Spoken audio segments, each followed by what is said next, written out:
Good morning, Raptor Freaks. Lexiot's here Monday morning, and my voice is going to be. I'm probably going to have a cracky voice. Yeah. Well, the word is energy, right?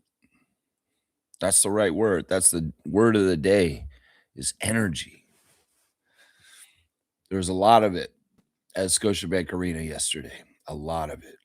And we weren't messing around. We came down there and we got it done. And in some ways, it wasn't pretty. It wasn't the most beautiful basketball in the world. No, it wasn't. But it was playoff basketball. It was intense. A lot of people are saying this felt like the 90s, the game that we had yesterday. A lot of people are saying, you know what? It's not all these three-point shots over and over again, but I like this. Some people really did like it. Some people have said, wow, that's an entertaining playoff basketball game. That is high intensity. Listen to the crowd. Look at the way these guys are going all out. Look at what this game is. And a lot of people are like, wow, this was like a kickback to nostalgia. A little bit like you took a time machine back to the 1990s and Pat Riley's coaching the New York Knicks or something like that. Yeah. It was ugly. At the end of the game, at the end of the first quarter, it was 17-13 or something. And I'm like, what the hell is the score? Time was going by in the arena, and I'm watching the game, and I'm yelling defense, and I'm let's go Raptors, and I'm going crazy in the crowd in section 114, row 15, seat number 5. But the score was so low. I was like, what is going on with the score? But it was like it wasn't like the game was. It was just weird. Time was passing and points were getting put on there. I mean, the end of the game, the score looked respectable and looked like a regular NBA game. But in the first half, it didn't look like that, did it? No. No, at halftime, the score was crazy looking. The score was crazy looking at the end of the first. The score was crazy looking at the end of the half. And it was still a little crazy looking at the end of the third. And then things got caught up a bit more in the fourth quarter. I'm so proud of these guys. There's something about the way Barnes and Murray-Boyles play that is just conducive to exactly that kind of game we had yesterday. It's like, it's not about shooting. It's not about a lot of things. It's about just pure brute strength and pure just taking it to them. This game was crazy, honestly. You know, there's so many different things I want to talk about with this game yesterday. So many different things about being in the arena and seeing what happened. And it's just amazing. Once again, we had to bring that energy as a crowd. And we did it. We did it. I was texting Sandro Mamukelashvili's friend Alessandro during the game. And I told him straight up at halftime, I said, we, the crowd, are not going to let Sandro and the Raptors lose this game. Trust me. We will not let them lose.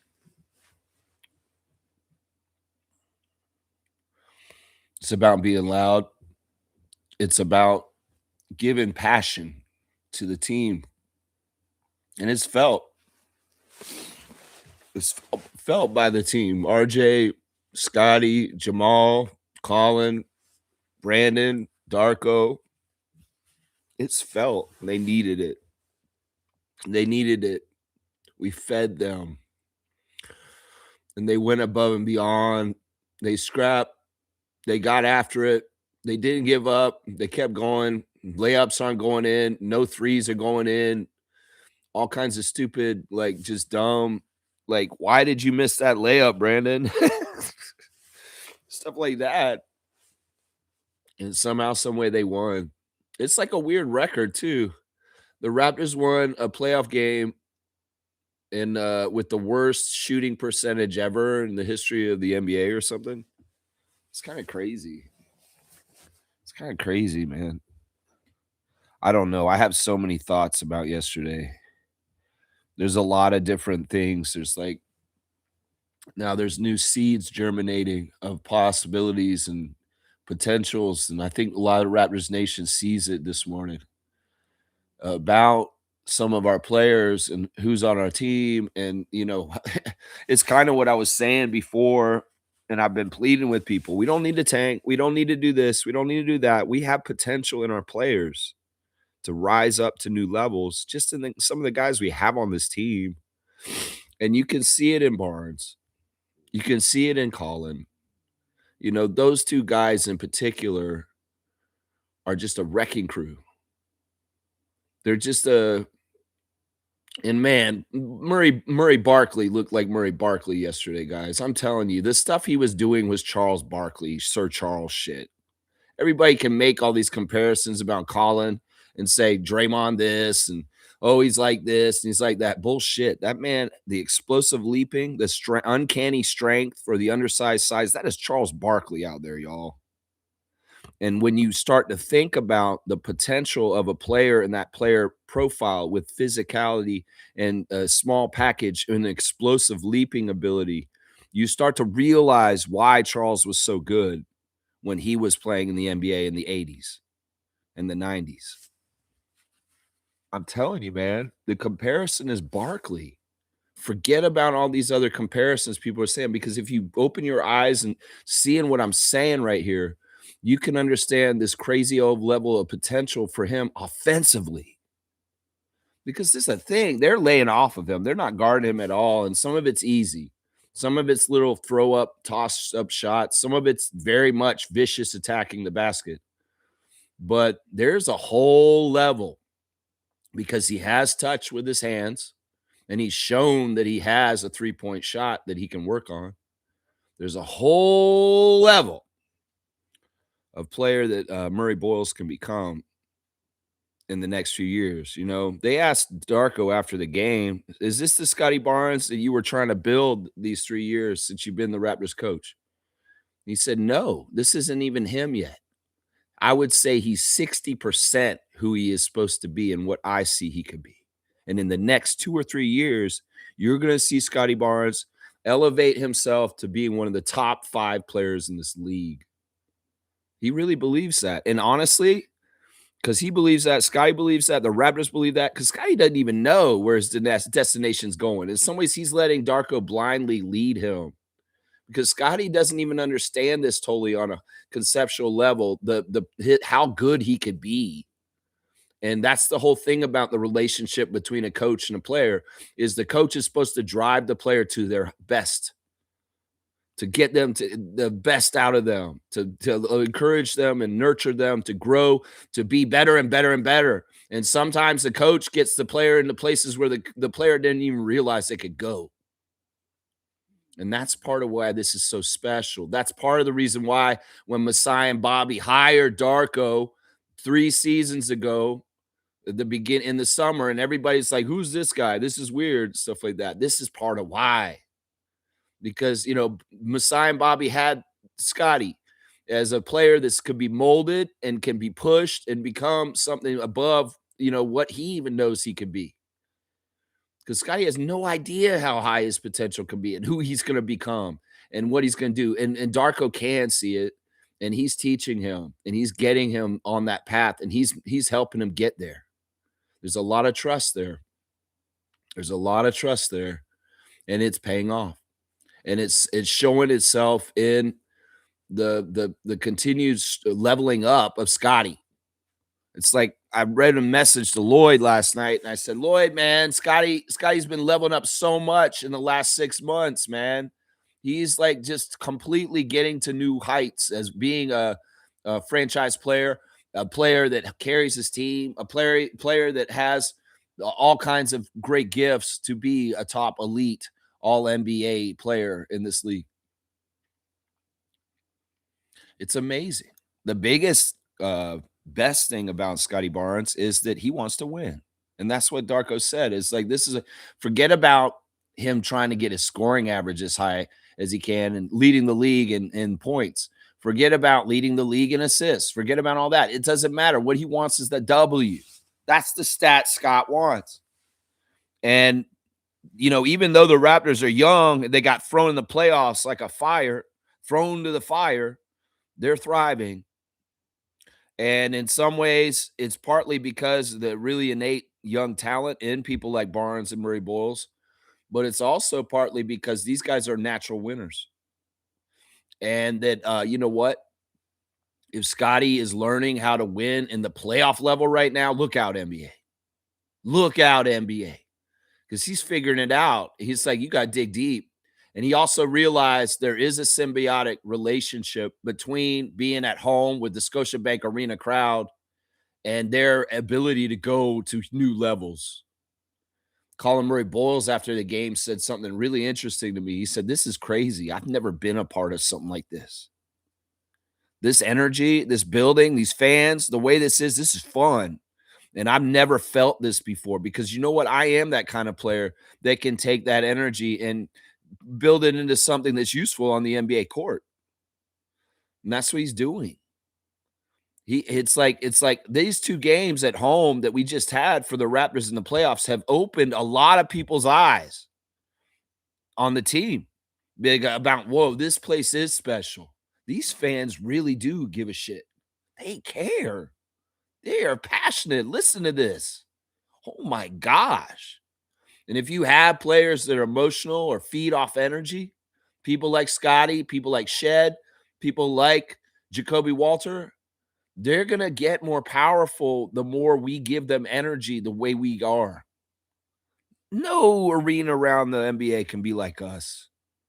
Nobody has it like this because, even the old teams that have good fan nations that come and show and they get loud too, like Boston, New York, they've just been so long and it's just tired. And it's just like the history is too long. We're fresh, we're new, and we are youthful and invigorated. And in some ways, we got people outside too. Nobody in this league can match our playoff atmosphere. Nobody. Not a single one of the American teams. They can't have it like us. They can't have it like us. Part of it is the makeup of Toronto. Toronto is such a diverse, amazing melting pot of cultures and people from all around the world. And we all come to that arena and we all have a singular focus. And we all stand there together for one thing together. And it's a beautiful thing, man. Young and old, all from all ages and all walks of life and all types of people. We're in there for them, for RJ, for Scotty, for Jakob. It's a beautiful thing, man. And it brings tears of joy to my eyes, tears of pride, tears of, I love this team so much, man. I love this team so much. This is my fucking team, man. And I know y'all love him too. We weren't supposed to do this. Hello? We're here.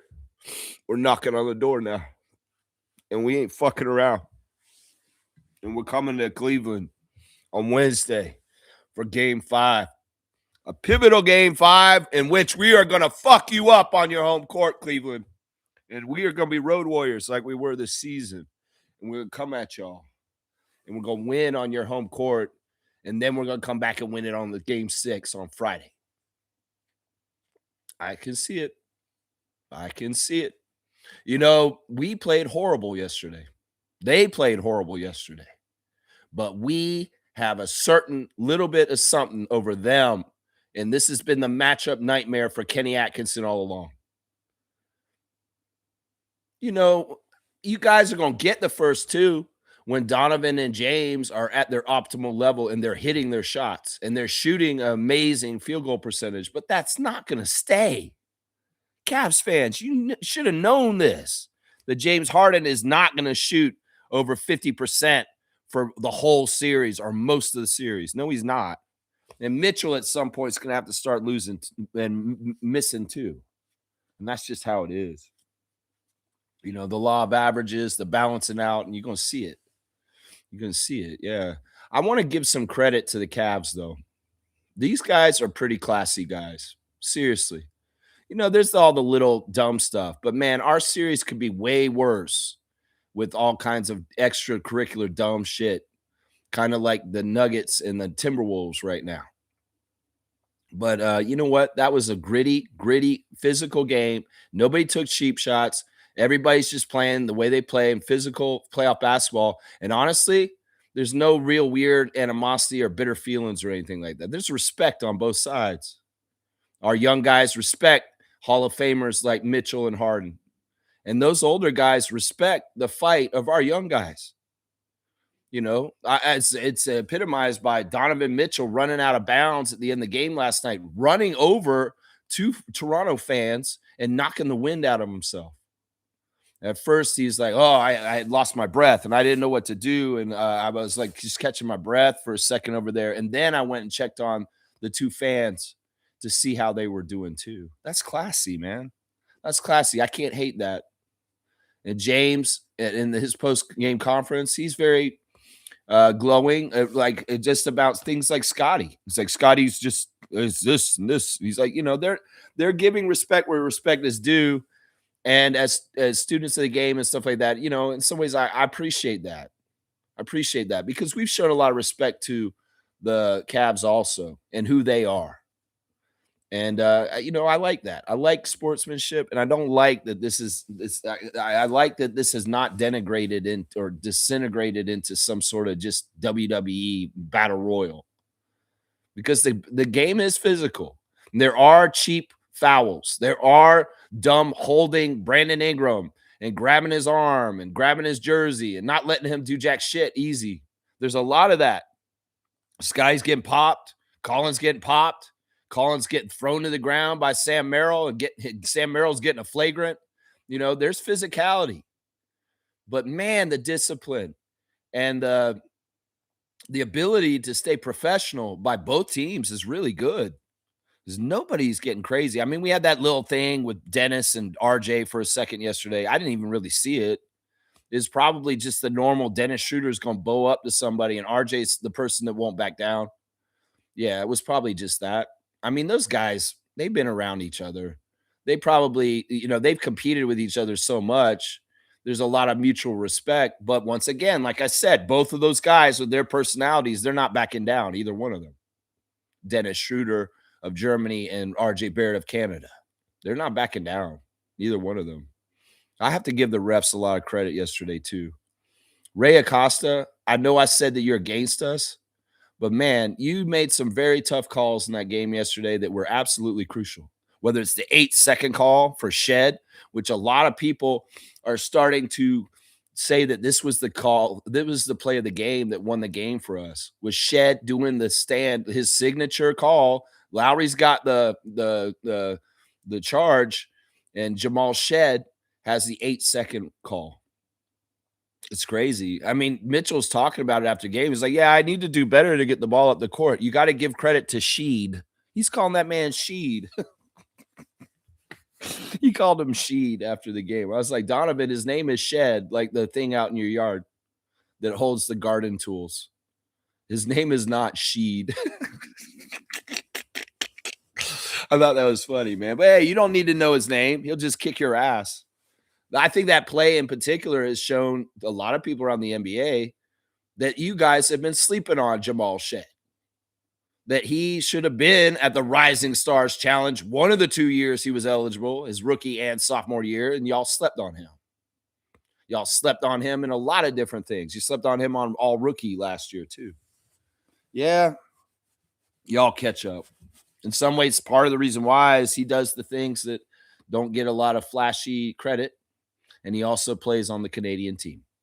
And, well, y'all can catch up at some point. You're going to see the phenomenal get after it of Jamal Shed. And, well, you can see what he did. What an X factor that is. That's a winning player. That's a guy who played for Kelvin Sampson at Houston and had a huge high win percentage in his collegiate career because he does stuff like that. He does stuff like that. Yeah, Ray Acosta, I got to give you credit, man, for having the guts to call that call. And also the couple of the turnovers on Harden. There were a couple of turnovers late in the game, a push off on Scotty where Scotty had to roll on the ground. There was another turnover by Harden. Those are tough calls. That's a Hall of Famer. He's got a lot of stature in this league. But the ref crew, to give them credit, I got to give them credit because they didn't get starstruck. They didn't get LeBron James call cushy James Harden kind of calls. No superstar calls in this. And I appreciate that from Curtis Blair, Ray Acosta, and John Goble yesterday. John Goble, a little funny, but the other two guys were great. Acosta really impressed me last night. I was like, man, I got to apologize to Ray Acosta tomorrow because he really called a really good game, and he made tough calls, and they weren't totally the easiest calls to make. A ref's job is hard. And that game yesterday, if you're asking Steve Javy, who was in the replay center, Monty McCutcheon, whoever is a longtime ref and a leader in the ref world, they would tell you, yeah, that game was a 10 out of 10 difficulty to referee as far as the game for Curtis Blair, John Goble, and Ray Acosta yesterday. That's a hard game to ref. It's so loud in there. The game is so physical, and there's all kinds of different things they could be calling left and right, and they have to limit themselves. They don't want to make it about them. They don't want to slog the game even sloggier than it already is with all the misses and the low scoring. They could make this game even more unappealing to watch if they were calling the whistle every single time any physicality happens on the court, and they don't. And they have to pick and choose, and they have to find where that line is, where somebody may go over the line, and that has to be a foul at this point. Something like James Harden coming up and forearm shivering Scotty, where he rolls on his back over, sometimes that can get ignored. Sometimes that could be just like in the regular season, that might even get ignored, honestly. But in the playoffs, and that egregious, and maybe they're giving credit to Scotty because he's being very, very brutally physical and taking it to the basket like a maniac. They're like, no, we got to give this guy some credit. He's putting his body on the line. He's running at the basket. Meanwhile, you're going to push him off, and you're going to get offensive foul, James. Sorry. Back the other way. Ray Acosta. Bam. Back the other way. I love that. I mean, I was wrong in some ways about Acosta, and I want to come back and circle around and say thank you to the refs for calling the game right, because I feel like they did. I'm sure Cavs Nation would argue with me, but whatever. They probably would. Some of them are trying to say that it wasn't 8 seconds was Shedd's call, but a 6-second call. They're a little quick on that. Where's the 2 seconds? I don't know. They're pretty good. They have internal clocks, and these refs do it every time up the court. You don't even realize it, that they're counting every single time somebody's bringing the ball up court, and they will count you to 8 if you don't get across that line. Shed was counting too. That's how he knew. He knew if he could just dive and get that one little pushback, that he would get that 8-second call. And Ray Acosta was thinking the same thing, because it's like, look, we're counting in our heads. We're counting in our heads. Shed's counting in his head. He knows where the timer is. Boom. He hit it. And then Ray Acosta knew exactly what Shed was doing. He's like, you know what? That's a huge play by a 2-year player out of Houston to knock that ball back like that and to get that 8-second violation. That's the thing. That's the thing about it, man. That's the thing about it. Man, this game was crazy. My voice is messed up. All right, let me get in the chat with you guys. We're going to go over the box score. We're going to do the classic card. Today is WNBA Media Day. So the Toronto Tempo, we will get interviews later this afternoon from the women of our new team. And they've got a glam station set up down at their the place where they're putting it on. And the ladies are going to come through, and they're going to do their interviews finally with the press. And we're going to get to meet the Toronto Tempo team, inaugural team, later today. Yeah, online. They'll have the interviews. So we'll have to check that out. All right, let's start with Trevor J, of course, as usual. Trevor J, the commissioner of fun for the Raptor Freak channel. Sometimes you have to lose the life you plan to find the life that's waiting for you. Woo-wee! Yeah, that's tough, man. If you're going to be like Tarzan, jumping from vine to vine, there is that little period where you're not holding on to a vine. You're in between. You got to reach out and grab that second vine, and it's scary because you don't want to fall. Yeah, it's tough, man. But if you hold on to that first vine too long, you won't be able to grab the second vine and move on to the next phase of your life. This is deep, Trevor J. This is deep. And once again, always poignant to me for some reason. I don't know. Blessings to Jones family, all the Raptor Freak family. Yeah, that's something right there. Trevor's saying, what a grinded out win for Raptors' hard-nosed defense. No one can score, and the fans chanting defense. It was so loud inside that arena. It really was. You know, Adriana had not been to a playoff game yet until yesterday, and she could tell the difference. Yeah. Yeah, I tried to tell her about it on our way down. I mean, I was blaring AC/DC. I was blaring music on the way down, driving down Kingston Road from Scarborough to the Scotiabank Arena. I'm dedicated a song to each player on the way down. Yeah, the first song I played was Peter Gabriel, Sledgehammer. And what I dedicated that to Scotty. I said, Scotty, you gonna be dun, dun, the sledgehammer. Yeah, because that's what he did. And it's like, basically, you figured this out, right? Mobley and Allen are big guys, but they're paper tigers. In some ways, they got all the length of the world, but do they have the strength? They can have the length, but we got the strength. And that's something. You guys can be long and lanky and shot blocking threats. But if Scotty comes in there, puts a shoulder in you, bumps you off, he's going to dunk it on you then. Yeah. I want to be dun, dun, the sledgehammer. Yeah. I was like, that's Scotty today. I told Adriana in the truck on the way down, this is for Scotty. Yeah. I dedicated a song to each one of the Raptors on the way down. Yeah. You want to hear the songs?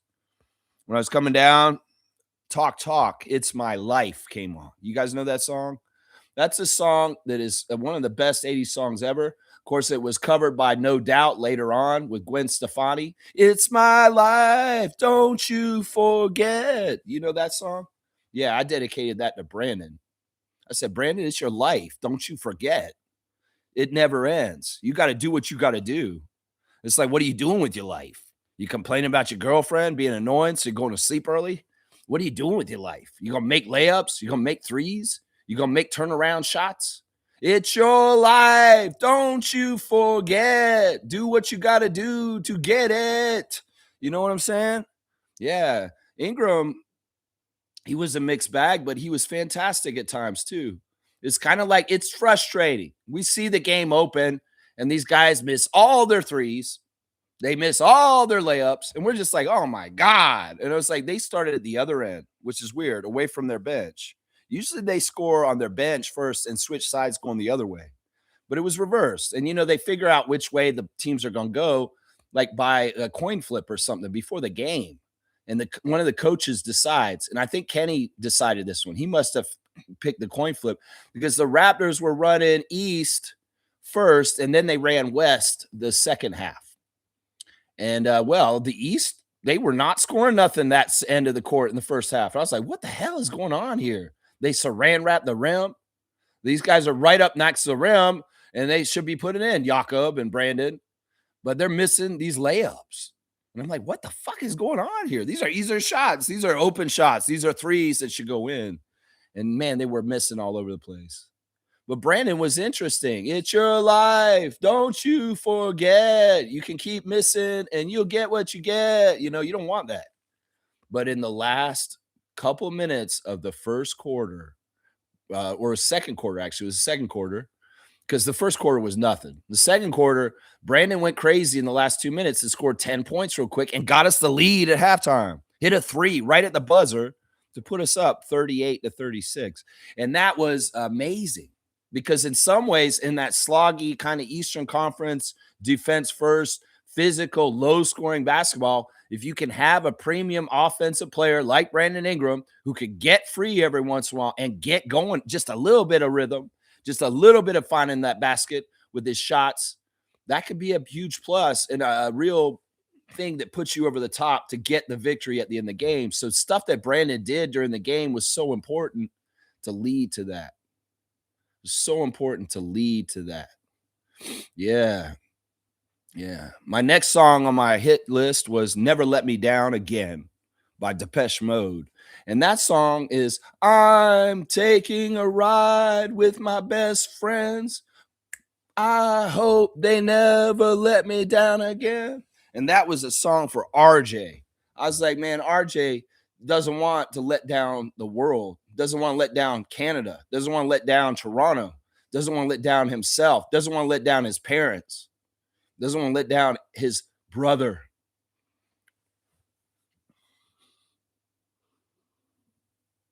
He does it for a different reason. And he's not always efficient. He wasn't yesterday, but he's always out there with his heart on his sleeve, and he's doing it for us as one of us. And yeah, never let us down. You won't, RJ, because I know you're gonna put in the proper effort, no matter what, even if you're not totally making all your shots. Because yesterday nobody's making shots, and you're just one of them. Yeah, I had another song. I had actually Survivor, Eye of the Tiger, come on the radio, and I put that one to shed. I said, rising up to the challenge of our rivals, and it was perfect. They actually played Eye of the Tiger at the end of the game. And I was like, yeah, this is Shed's song. And well, what did Shed do? Shed 8-second violation to help us win. Rising up to the challenge of our rivals. And the next time down the floor, you're going to guard James Harden. And the next one, you'll get Donovan Mitchell. Eye the Tiger. Yeah, I was like, yeah, this is Shed's song. Because he's that little guy. And he's like Rocky. And if he's going to have to fight Clubber Lang, who's bigger than him, well, he's going to be that little dog in the fight. And he's a survivor. Eye of the Tiger. That's right. Yeah, I had a song for each one of them. I had a song for each one of them. I had this is the one for Yak. It was Everything Counts by Depeche Mode, which is the song Grabbing Hands, grab all they can, all for themselves. After all, it's a competitive world. And I was like, Jakob, grab all the rebounds you can. You know, I was singing it that way. It was a parody. I was making a parody. It was like, grab all the rebounds you can. Yeah, it was fun, man. And it was really weird, man. My Murray-Boyles song was AC/DC Hell's Bells. AC/DC Hell's Bells came on. I said, this is Colin Murray-Boyles. This is Colin. Oh,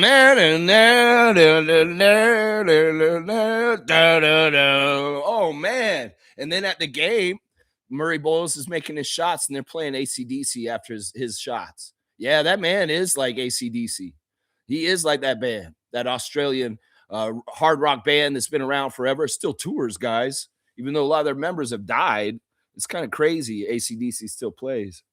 But yeah, Colin Murray-Boyles, you're built for the music of AC/DC, the way you play basketball. Yeah. I had songs for all of them. I had songs for all of them yesterday. And they were playing it like a jukebox out there, man. It was awesome, man. It was awesome. All right, let's see what else is going on. Trevor's saying the young Rockets avoid elimination without Kevin Durant beating the Lakers. That's good. I mean, Lakers fans will be obnoxious with the sweep. And, this is good for Fred. This is good for Rockets Nation, but y'all are done. You're cooked. You know you're out. You can stave it off one game, but you know y'all are out. The Lakers are going to get the next round. There ain't going to be no Scott Foster extender here. They're going to be very happy to see y'all out because they want LeBron to go on. Long live the king. And sorry, young Rockets, you are just serfs in the kingdom. And, LeBron James is going to get that pass, especially by the association. It's not even Houston versus Lakers. It's Houston versus association. That's right. Right. Trevor J saying the Celtics beat the Sixers with Joel, Tyrese, George all playing in the series 3-1. So Joel came back and played in the game yesterday for Nick Nurse and the Sixers, but the Celtics still won. That sounds about right. I don't know if that's an add-on of goodness or it's a problem. That's the thing with Joel.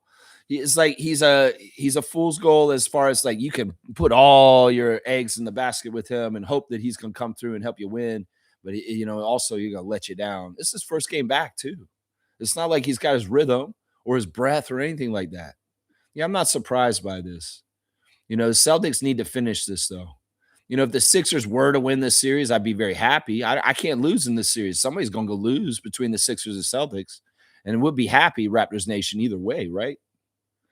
But yeah, the Celtics need to close this out, especially if Embiid's starting to try and come back. No, man, don't let that man try and re-injure himself. We'll just feel sorry for him. So go ahead and put him out. Is what I'm saying. Joe Mazzulla.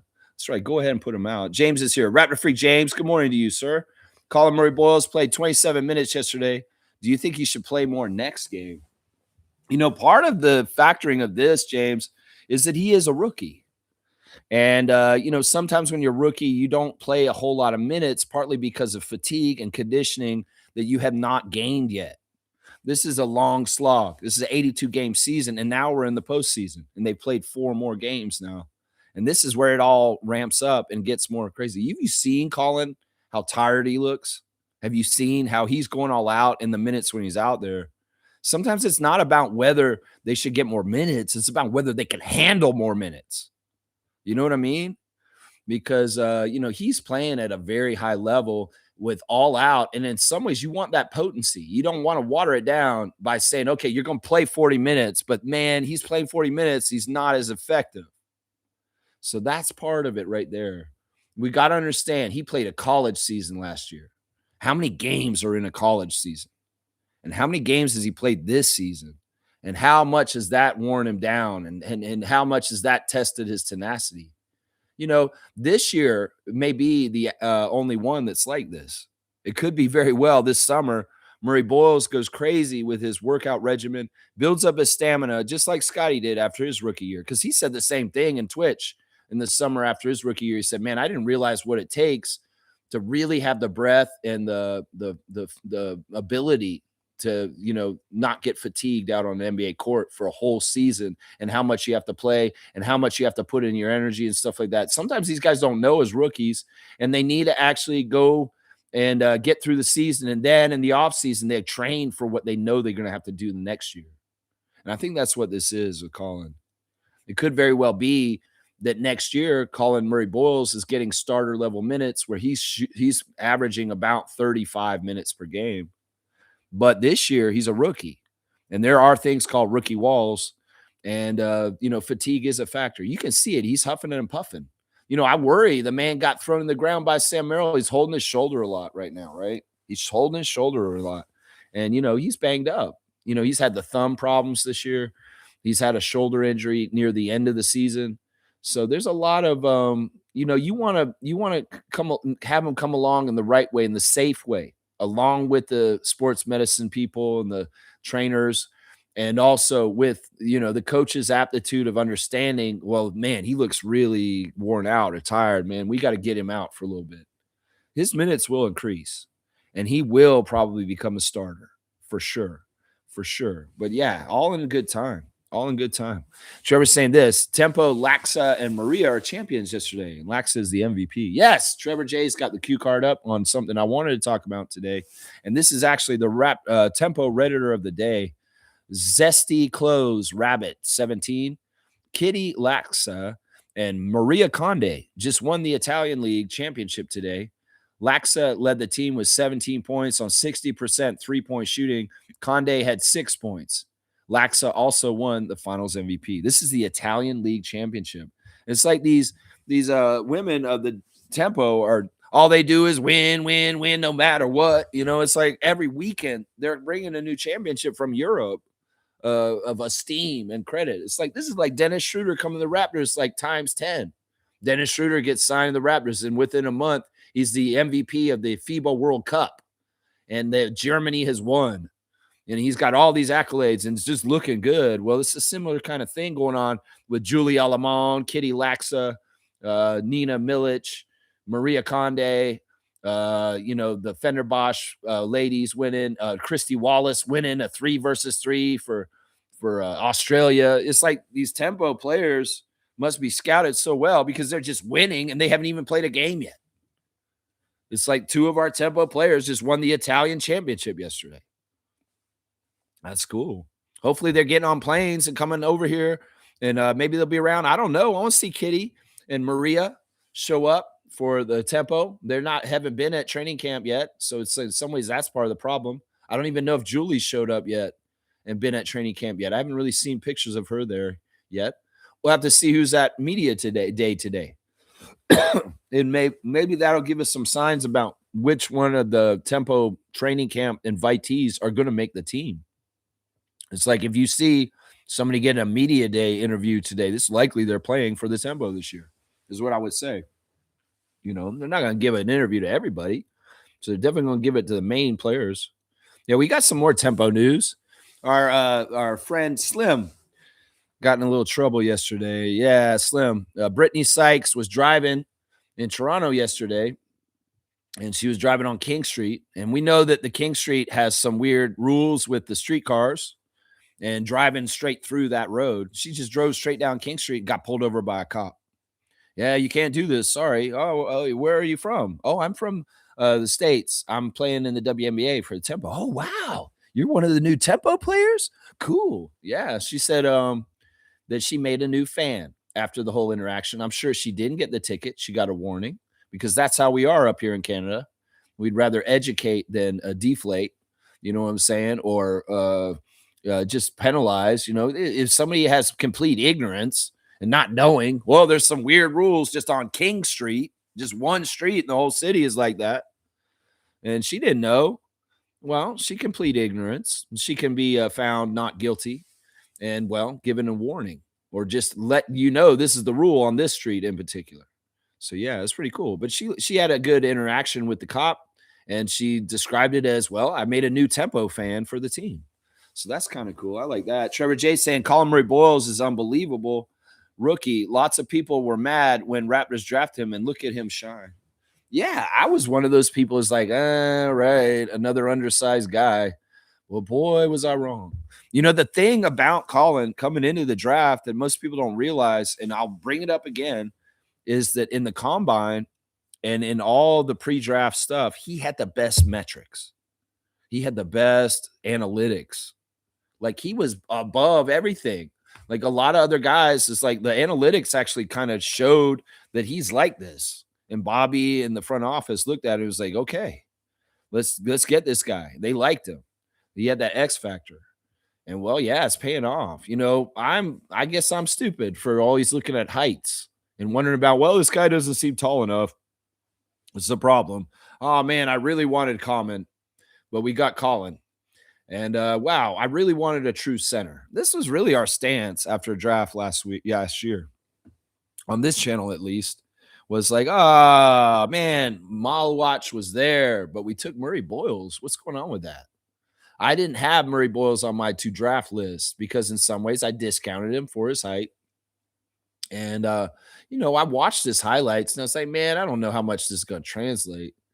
But I did not really understand his power, just how powerful and strong he is. I mean, in some ways, you could look at his college highlights and maybe people were scared of him. They stayed away from him because he did whatever he wants. But when you see him actually get into people, when you see him actually bumping around and getting into it with people, I actually thought Newell of Atlanta was the better player, Asa Newell, than Colin Murray-Boyles.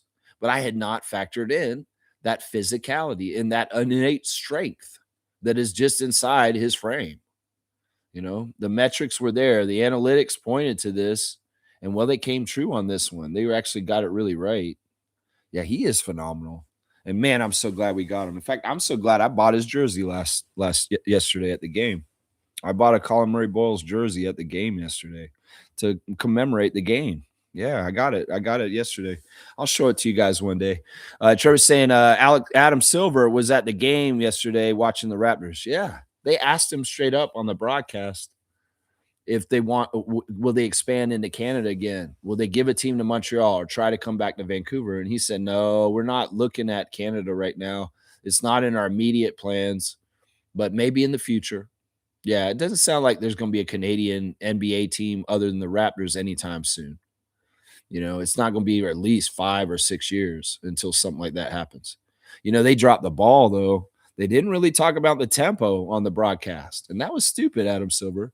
You should have brought up the Toronto tempo on the broadcast because, you are in partners with the WNBA, right? And you have a huge platform there. You can bring up the tempo and talk about them a little bit, right? Unless he did. I didn't see it in the highlights when he was on there.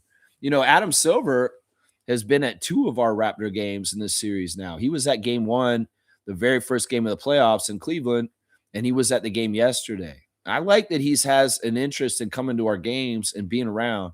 Could very well be he's hanging around with Larry too. Of course, Larry was sitting at center court with his wife, again, just to the side of the Peacock or whatever Prime Amazon announce booth. With those guys just suck, man. Their announcing is so stale and bland and just boring. You know, our announcers are badasses. The Prime announcers are just kind of like, okay, ho hum, okay, you know, it's kind of like that, seriously. But yeah, lots of stars came out. We had Donovan Bailey at the game last night. Wow. William Nylander. Normally I'm upset when the Leafs are at the game, but you know what? For some reason, Will gets a pass. I don't know why. I like that guy. Marina Mabry, of course, sitting with Nav again, and she got to get on the court and do the horn. Fourth quarter. Yeah, I want you to put more into it. These people keep coming up to do the horn. I guess it must be hard to do. Like Scary Terry came down from the the third floor, and he did it once too in a recent game. And it was like, come on, guys, really put it into it. You want to really rev it up. And they're just kind of like, I'm like, man, come on now. Raptors, show them how to do it. Show them how to do it, Raptor. Yeah, we had TFC. We had Argos in the house. We had all kinds of athletes in the house for the game yesterday. And that was awesome. That was awesome. Marina. Yeah, Marina Mabry. She's getting the experience in Toronto. I mean, you can't just sit there with Nav and watch this whole game and feel this arena like this and not get excited, Marina Mabry. Come on. Come on. You know it's coming for y'all at the Tempo too. You know it will be. And y'all won't be playing in Scotiabank all the time, but you will get in Scotiabank at times. And man, maybe one day there'll be a playoff game for the Tempo at Scotiabank, and it may rock like this. Who knows? Who knows? This is crazy. Trevor's saying people have to stop comparing Evan Mobley. Evan Mobley, you butchered his name, but I don't have any problem with it. It's kind of cool. People have to stop comparing Evan Mobley to Scotty. He isn't on the same level as Scotty. Never, ever will he be. I know it's kind of crazy that Evan Mobley's got a defensive player of the year already, and Scotty doesn't. They came in the same year. How the fuck did this happen? Seriously, how the hell did Evan Mobley win defensive player of the year? Did he play any good defense yesterday? Is he able to do anything to Scotty? No. Like, what is this? I don't even understand this. Yeah, and Nako's saying Edwin Mosley is crazy. Edwin Mosley is called. It's like you're making me think of what was his name? The guy who used to run. Let's see. CFB is going to be a top 20 player. We'll have to see. Some of that has to do with his offense and how it develops, Gerald. You know, some of it has to do with his offense and how it develops.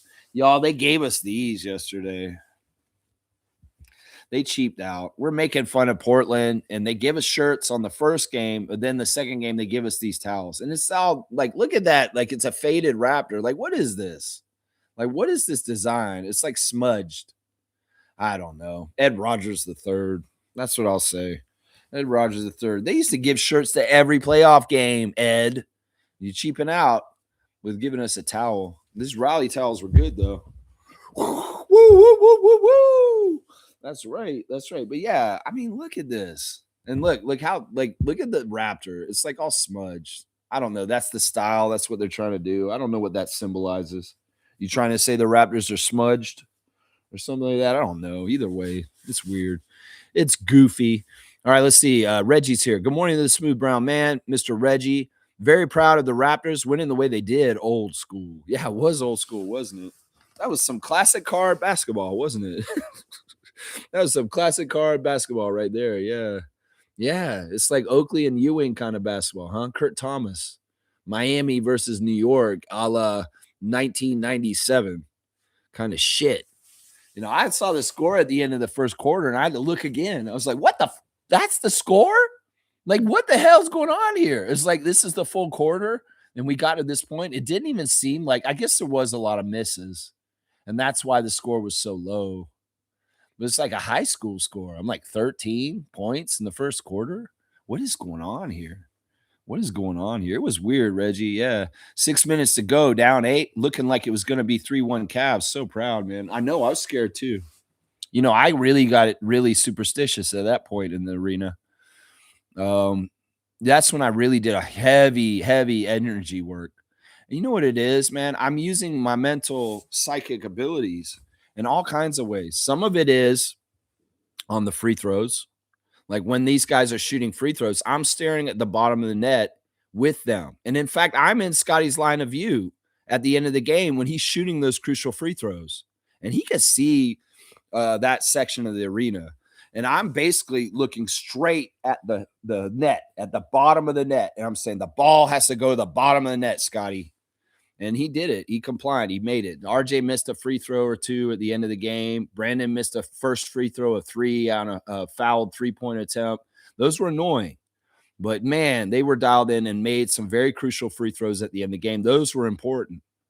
At the beginning of the game in the first quarter, when James got to the free throw line the first time, James Harden, I totally messed him up. You guys saw James Harden miss his first free throw? Well, when everybody was quiet, yelled out, and you guys are going to love this. James, I've got your wings here. I yelled that at him right when he was about to shoot. And then I fell on the ground. Like I just fell down, just like pratfall.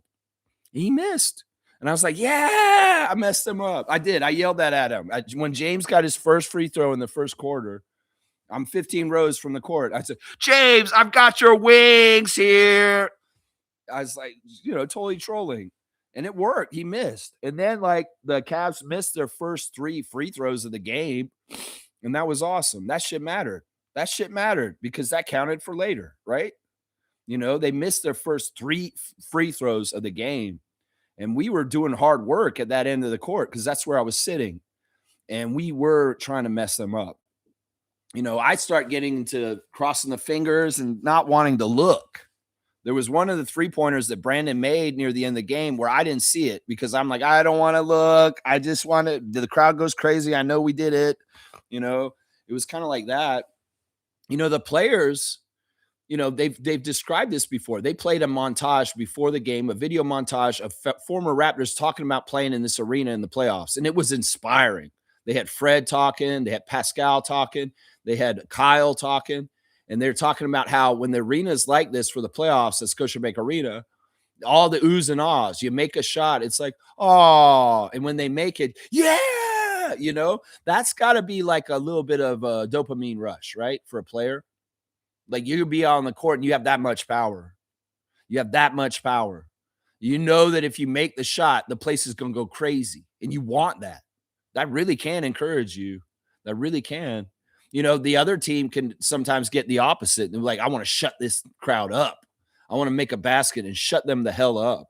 Like Donovan Mitchell making a 3 late that made the Cavs fans sitting in front of me go crazy. He jumped out of his seat and went, woo! Like this. I'm like, motherfucker, sit down. Seriously, man.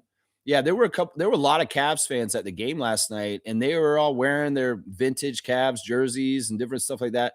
And man, that one guy slinked out that jumped up when Donovan made the 3 in the fourth quarter. By the end of the fourth, he had left the building because he was so upset. I love that. I love that so much. I mean, that was an easy way to close out the game, Reggie, for sure. That was gutsy. That was gritty. That was just getting into it kind of basketball. They needed the stops. They needed some luck. They needed some calls. They needed to make free throws. And they needed Brandon to hit some big shots. They needed Scotty to go inside and do what he did. Yeah, there was a whole recipe to this. Colin Murray-Boyles, oh, yeah. They needed all of that. And they got it done. But, yeah, the margin of being down 8 with 4 minutes to go was very scary. Very, very, very scary. And, the Raptors went on a run at the right time at the end of the game, and they got the score on the right side. But I sent that message to Alessandro. I said, we're not going to let them lose. No, the crowd's not going to let it happen because we have an energy. We have a power. And I appreciate everybody being loud the whole game. And, doing the defense chants every single time the Cavs have the ball, not shutting up even if Mitchell makes a shot and tries to quiet the crowd, because that's another thing. Our crowd in the past could get deflated because the other team successfully makes a basket, and all of a sudden everybody shuts up in Scotiabank Arena. I hate that.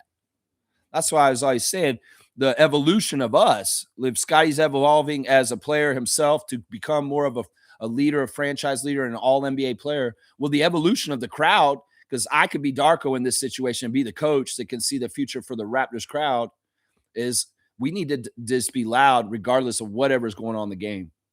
And I don't give a shit. We don't give power to opposing players to shut us up. We defiantly continue to be loud even after a big key shot like a Donovan Mitchell 3 in the fourth quarter to put them up ahead of us. No, that's the thing. That we have to have confidence in them. In some ways, we have to be blind faith confidence, blindly loyal to like the Raptors and the concept of the Raptors and the history and the culture and things like Kyle Lowry comeback in Dallas, those kind of things. We need to be aware of these things and never give up on them. Never have a doubt in our minds that they don't have a realm of possibility to get the outcome to be on our side by the end of the game. That's so important because in that situation yesterday, the old Raptors crowd is kind of like Eeyoring or Debbie Downering would say, oh, now they're down by 8. They're going to do it again. They're going to choke again. You know, Toronto sports fans are so used to different dumb tragedies with the Jays and the Leafs. And I ain't having it with the Raptors. So it's like, don't get in this mindset. It's like, oh, they're going to fail again. They're going to fail again. Don't do this at the arena. You come to the arena, come there passionate and just root that with your pure heart the whole way through. The right way and truly believe in them because they'll do something like they did yesterday. They'll do something like that. You got to believe though, and you cannot give power to the opposing team as far as they can shut us up or deflate us or put the Raptors fans into the mindset that we're going to lose again. We're going to lose. Oh no, can't do that. In some ways you got to be erratically or not erratically or just irrationally like faithfully believing in your team, just irrationally. That's just not rational. They're down by 15 with 2 minutes to go. It's not rational. We'll still believe in them, still root for them to still kind of somehow, some way figure it out and get it. That's the way you got to be. That's the best kind of Raptors fan. The one that doesn't turn off the TV when they're down by 20.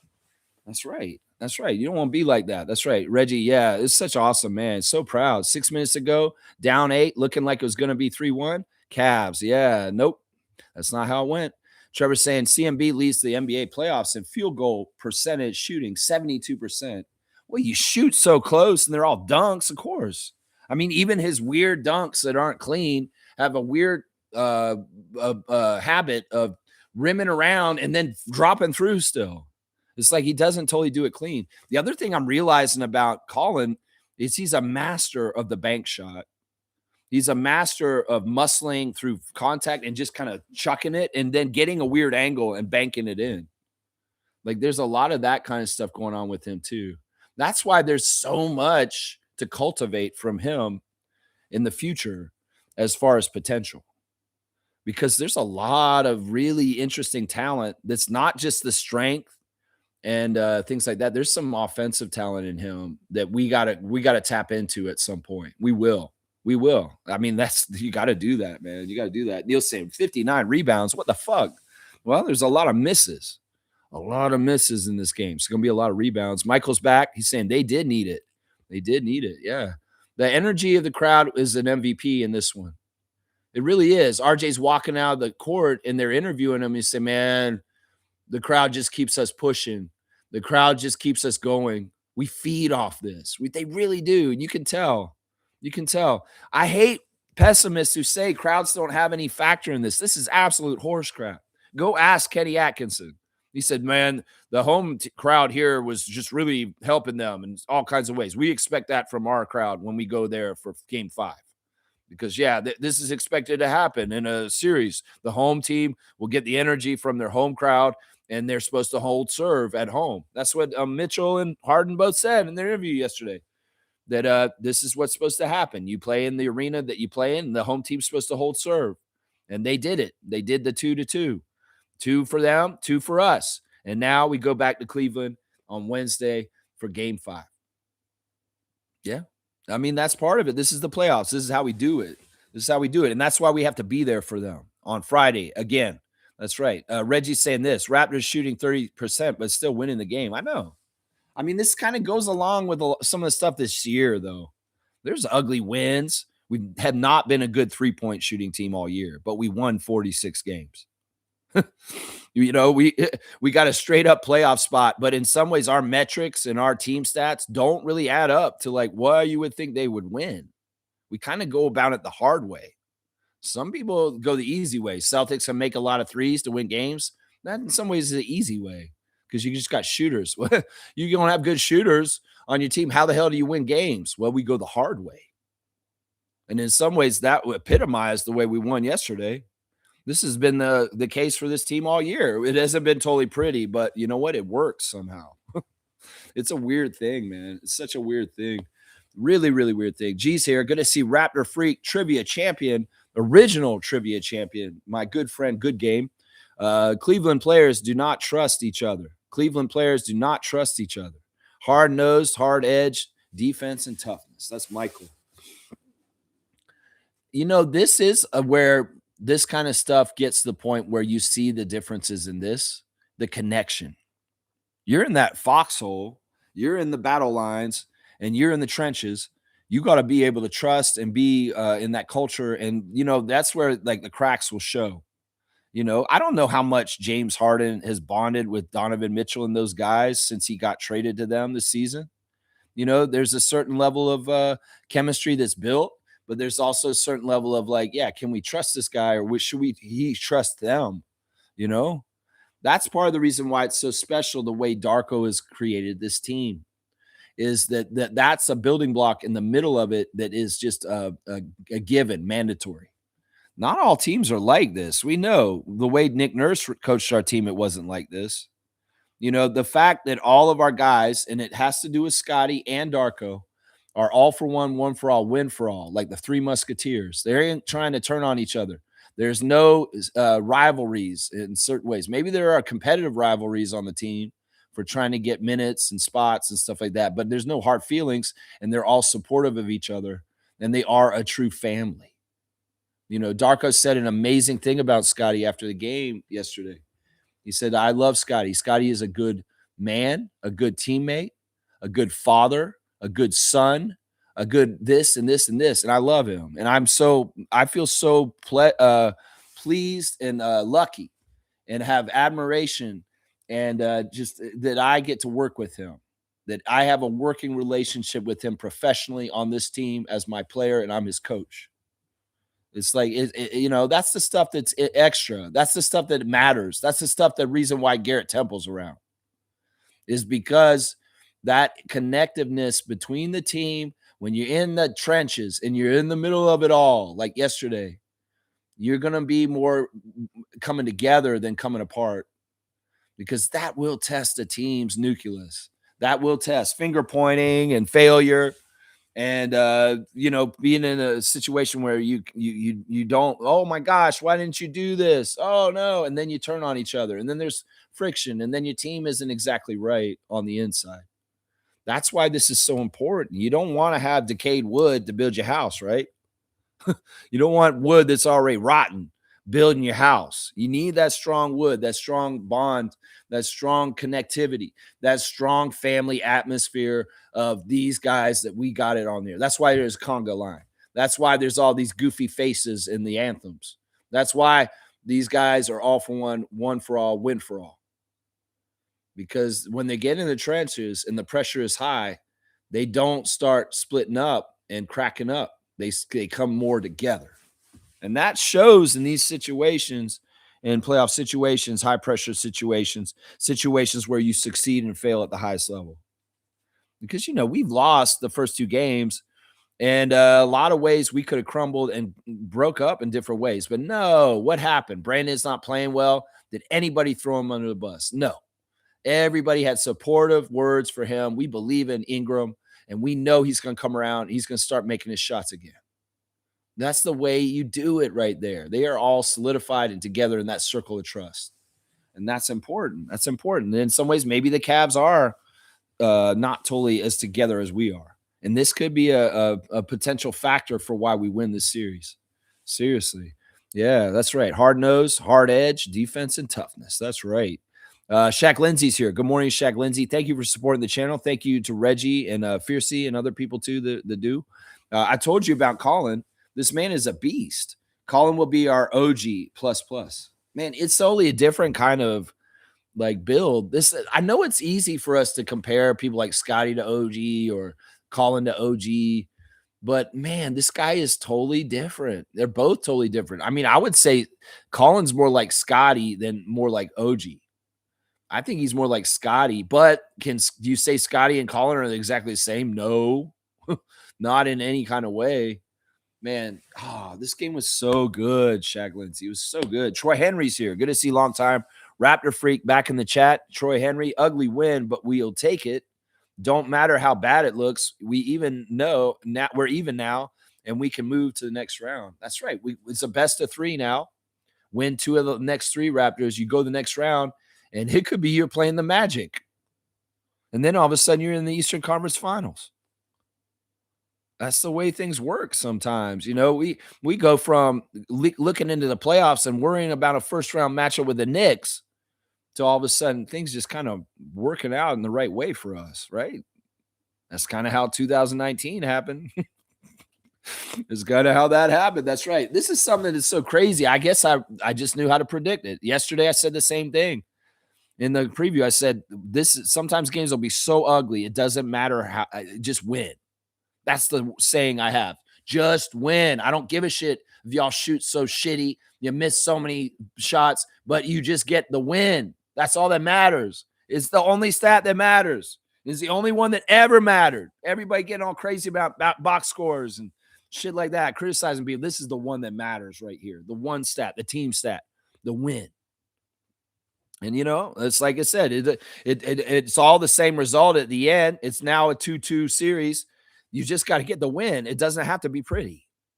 It doesn't have to be pretty. Just win. Just win. That's right, Troy Henry. Just win. Best game I've ever seen. I loved it. I know. And, you know, it's crazy because it's not just confined to Raptors and, well, Cavs Nation don't like the game yesterday, but we do. But the rest of the NBA enjoyed the game too. Other fans from other nations loved our game yesterday, guys.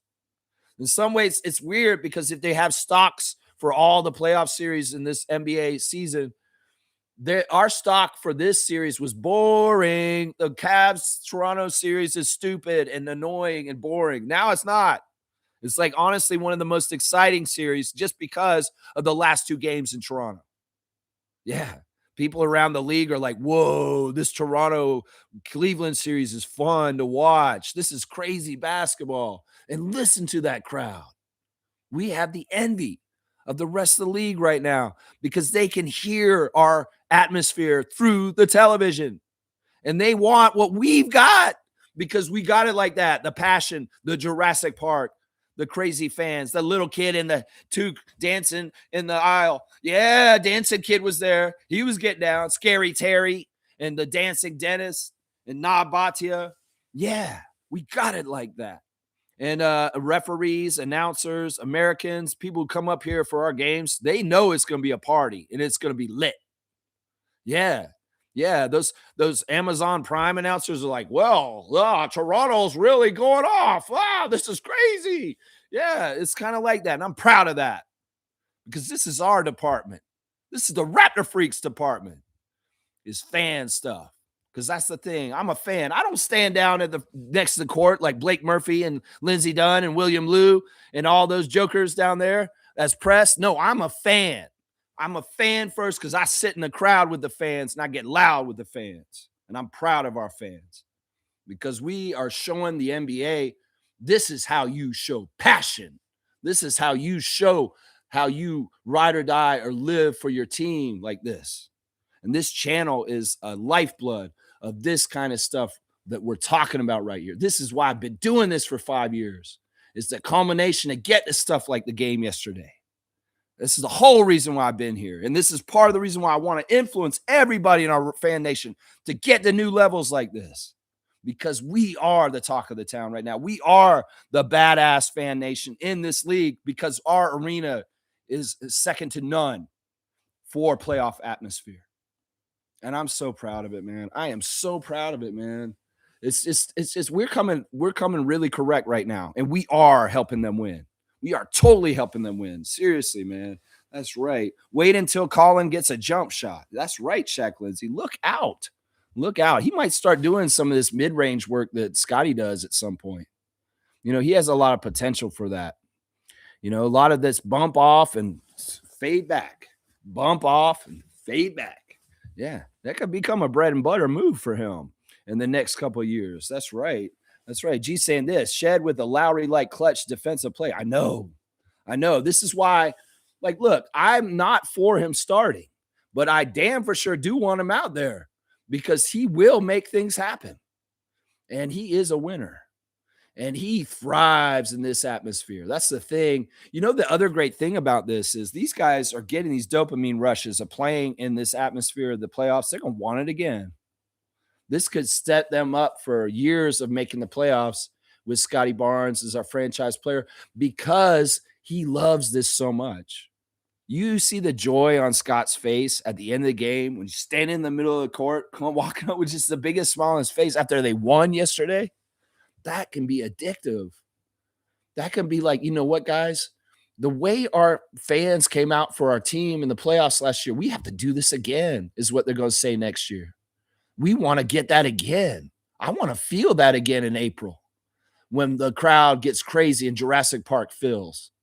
I want to feel that again. All of them will be like, yeah, that was fun, Scott. That's fun. We'll build towards it all next year in the 82 and get a higher seed and get further in the playoffs every year until you get that second Larry O'Brien for the Toronto Raptors. That's what I'm saying. That could get addictive. That feeling of having that kind of crowd behind you. Yeah, it's different than the regular season, isn't it, Scotty? Yeah, it is. Yeah, it is. That's right. That's right. That's right. I had such an enjoyable time in the section I was in. I had these guys in front of me. I warned them I was going to be loud at the beginning. They were with me and they were loud too. And we were dapping each other on all the good plays. And then there was a gentleman who was sitting behind me. And it was a special moment. Right off the front of the game, I started my defense chant before anybody else. And I was a leader for the crowd because if they weren't doing defense when the Cavs had it, I made sure they started the defense chants. And it may be just my voice going, defense, before they inbound it every single time Cleveland had the ball. And there was a Chinese man sitting behind me, an old man, and he tapped me on the shoulder about 5 minutes in the game. And he looked at me with the biggest smile. And he did this to me because he saw my passion and he respected it. And his passion is in him too, but maybe his voice isn't as loud as mine. So I was able to be loud for him and he appreciated it. And the whole game, man, I turned around and high five him, dapping him. He was so happy. We were both so happy.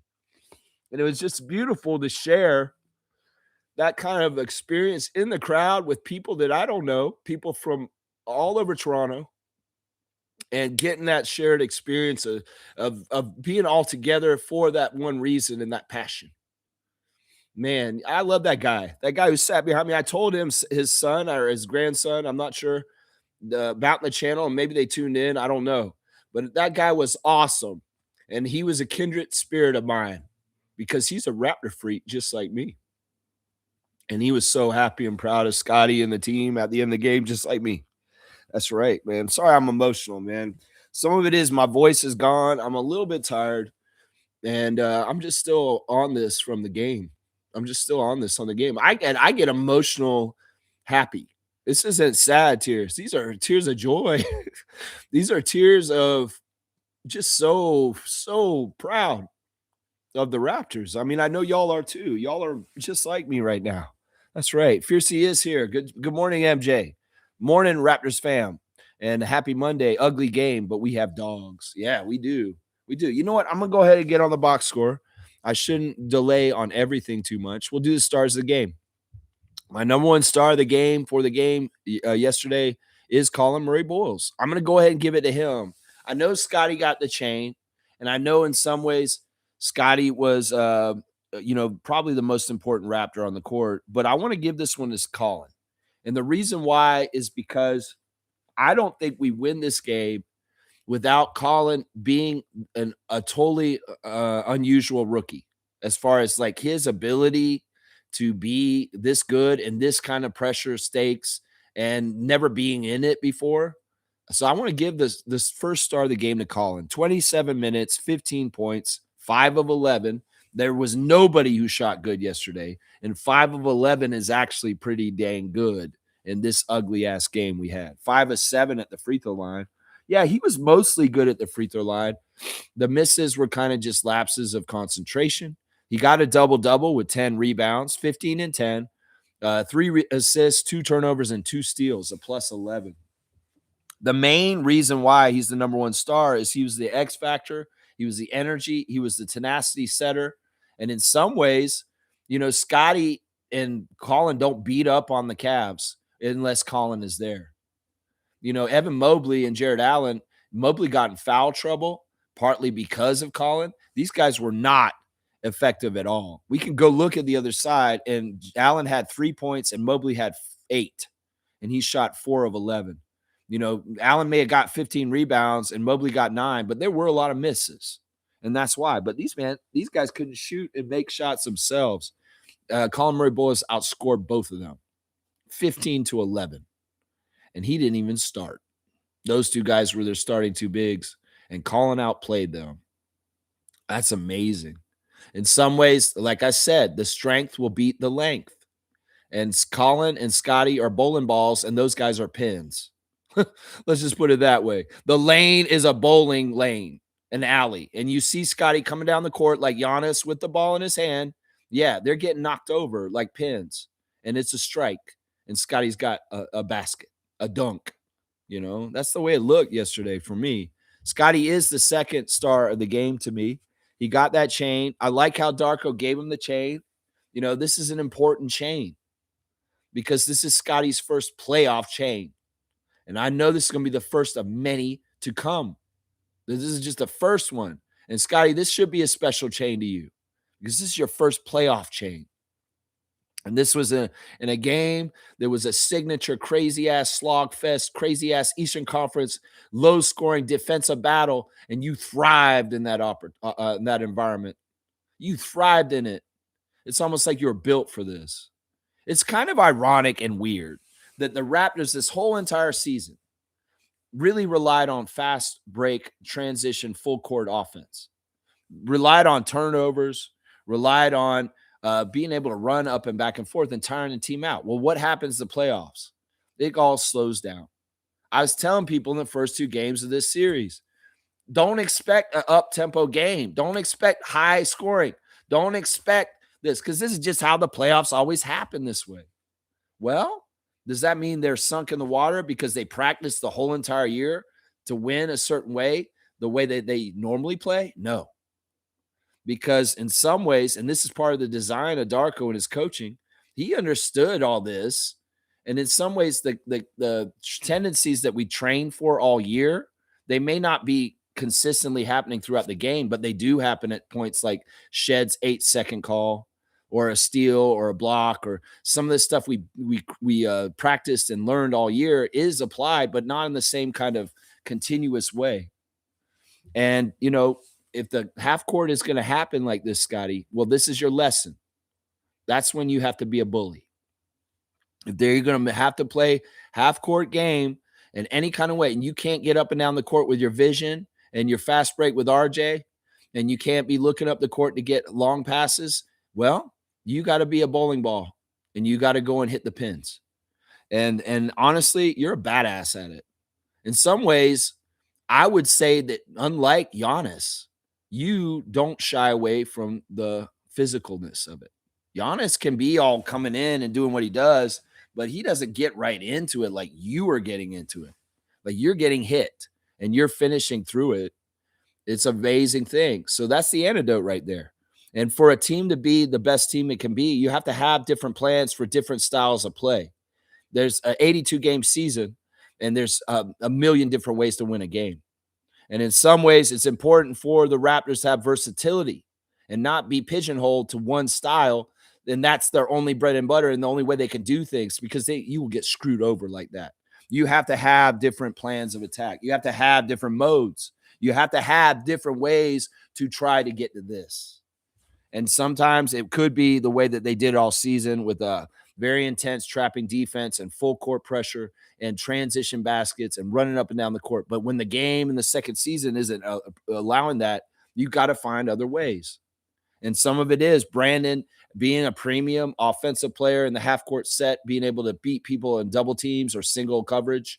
And some of it is Scotty just being a bully and calling along with him and them tag teaming the other team like Animal and Hawk, the Road Warriors. Some of that has to be like that. Scotty's line is this. 42 minutes for Scott. He was out there. And that's the thing. He can do this because he's built up his breath.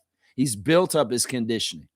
And even if he was completely tired, and I know he's taking this day off today. Oh, yeah. And then tomorrow they'll practice again, and then they'll play the game on Wednesday. Yeah, but Scotty, 42 minutes, 23 points, 6 of 15. Not the best shooting, but still not bad for this game. 0 for 2 at the 3, 11 of 14. I like the respect from the refs to give him many free throw trips. I like the respect of that. In some ways, that's part of the ratcheting up of the physicality. All season, they ain't going to call it for Scotty in the middle of the year, but at the end of the year in the postseason, because he's working hard, he's taking the hits, he's trying, he's fighting, there's more respect from the refs, and he gets 14 free throw attempts. That's good. That's really good. You know, if he does this on this level in the second season like this, he's going to come back around next year, and he's going to get a better whistle overall from the refs during the regular season. Watch. Because that's how superstars start getting that status to be able to get some of the favorable calls like James Harden does. That's what I'm saying. That's what you do. You earn it, and he's doing it. 9 rebounds, 6 assists, 4 turnovers, and steal and 3 blocks. Scotty set his record for most blocks in a playoff game yesterday. They made a big deal out of it. It is a big deal. I mean, Scotty's blocking this year has been phenomenal. I want to say this right now. It's going to be a travesty if Scotty isn't all defensive team first team. It's going to be absolute travesty. This man needs to be on all defensive first team. You put him on the second team, that's a slight, NBA. And y'all need to realize this, voters. And you're watching the games right now. You can see what he's doing out there. And it ain't going to look right if y'all don't put him on the first team with Victor and Rudy Gobert. That's what I'm saying to that right there. Yeah, Scotty was awesome, a +9. My third star of the game is Brandon Ingram. You know, Brandon was frustrating. In some ways, I was starting to think, oh, Brandon is just cooked. This guy's just not doing it. He can't do it right now. He got such point-blank layups at the beginning of the game, and they just rim out. You know, he'd take a shot and it do a rim out. And I'm like, oh, my gosh. Why is he not dialed in? Execute. It's your life, Brandon. Don't you forget. You need to do this. It's like, because it's your life. You know, Brandon said some cool things after the game, which I like. It really does sound like he wants to be a part of our team long-term. It really does sound like he loves this shit. And he wants to be on a team that has a chance to compete and be a winning team in the NBA. And he doesn't want to let that go. He's been in the opposite. He doesn't want to be in that anymore. In some ways, he understands the assignment. You know, to him, you know what he felt like was one of the most important things he did yesterday in the game was his 2 blocks. And I'd agree with him. You know, he got 2 blocks, and that defensive contribution, along with the 6 rebounds, that is fantastic. It's, you know, make yourself so valuable that we wouldn't even think about trading you, Brandon, ever. Make yourself so valuable, and everybody be like, no, man, we got to keep Ingram. Look at what he did. Look at those threes he was hitting in the game yesterday. Amazing big threes at key times. Brandon, 36 minutes, 23 points, 6 of 23 from the field, 3 of 7 from 3, and 8 of 9 at the free throw line. Yeah, that one miss on the first, the three free throws he got from the foul on the free point shot. Yeah, 8 of 9 at the free throw line, 6 rebounds, 1 turnover, and 2 blocks, a +1. Yeah, him and Scotty both got 23. And this is kind of like RJ and Scotty getting 33 in the last game. So, yeah, Brandon, man, it wasn't always pretty. You made some misses. I know you would like some of them back. And in some ways, it was crazy that you didn't make them. And I knew I could see it on your face, even in the middle of the game. You're like, oh, man, I missed it again. And he's thinking about all that. But don't get in your head. Just do what you do. And you get room. You get daylight away from Dean Wade and the Cavaliers defense take those opportunities to elevate and take your shot wherever you are. Just make sure you do the fundamentals and the things you've been practicing for years and years and years, and you know what you got to do. Yeah, so I got to give Brandon some credit, man. It's not the prettiest. 6 for 23 is not efficient, but that game wasn't efficient for anybody. Let's just put it that way. The fourth star of the game, I'm going to go with Pirtle, guys. And that may shock some people. You know, Pirtle was annoying the hell out of me at the beginning of the game. And I almost at the beginning of the game was raving the white flag about me standing for him. Because I'm like, man, it's just like, how can I keep being on my show and supporting Pirtle and saying, no, guys, stop attacking him when he's obviously doing things horrible right now. The beginning of the game, he was bad. He missed layups right at the basket. He was getting left behind by Allen and Mobley in dumb ways. You know, it was very frustrating. But then as the game went on, just like Brandon, they both started horribly. They started contributing in meaningful ways that helped us win. And, you know, Yak, once again, half of the shit that Yak does is not on the box score. It's screens, it's boxing out, it's toughness, it's just being a muscle man. And at times he didn't look totally like a muscle man out there. But there was important things he did. Jakob, 21 minutes, 10 points on 4 of 7 shooting, 2 of 2 at the free throw line. You got to love him making both free throws in a very important game. 6 rebounds, 1 assist, 0 turnovers, a steal and a block, a -7. You know, I wanted Yak to get a 20 and 20 game, but, you know, 10 and 6, you know, it's doable.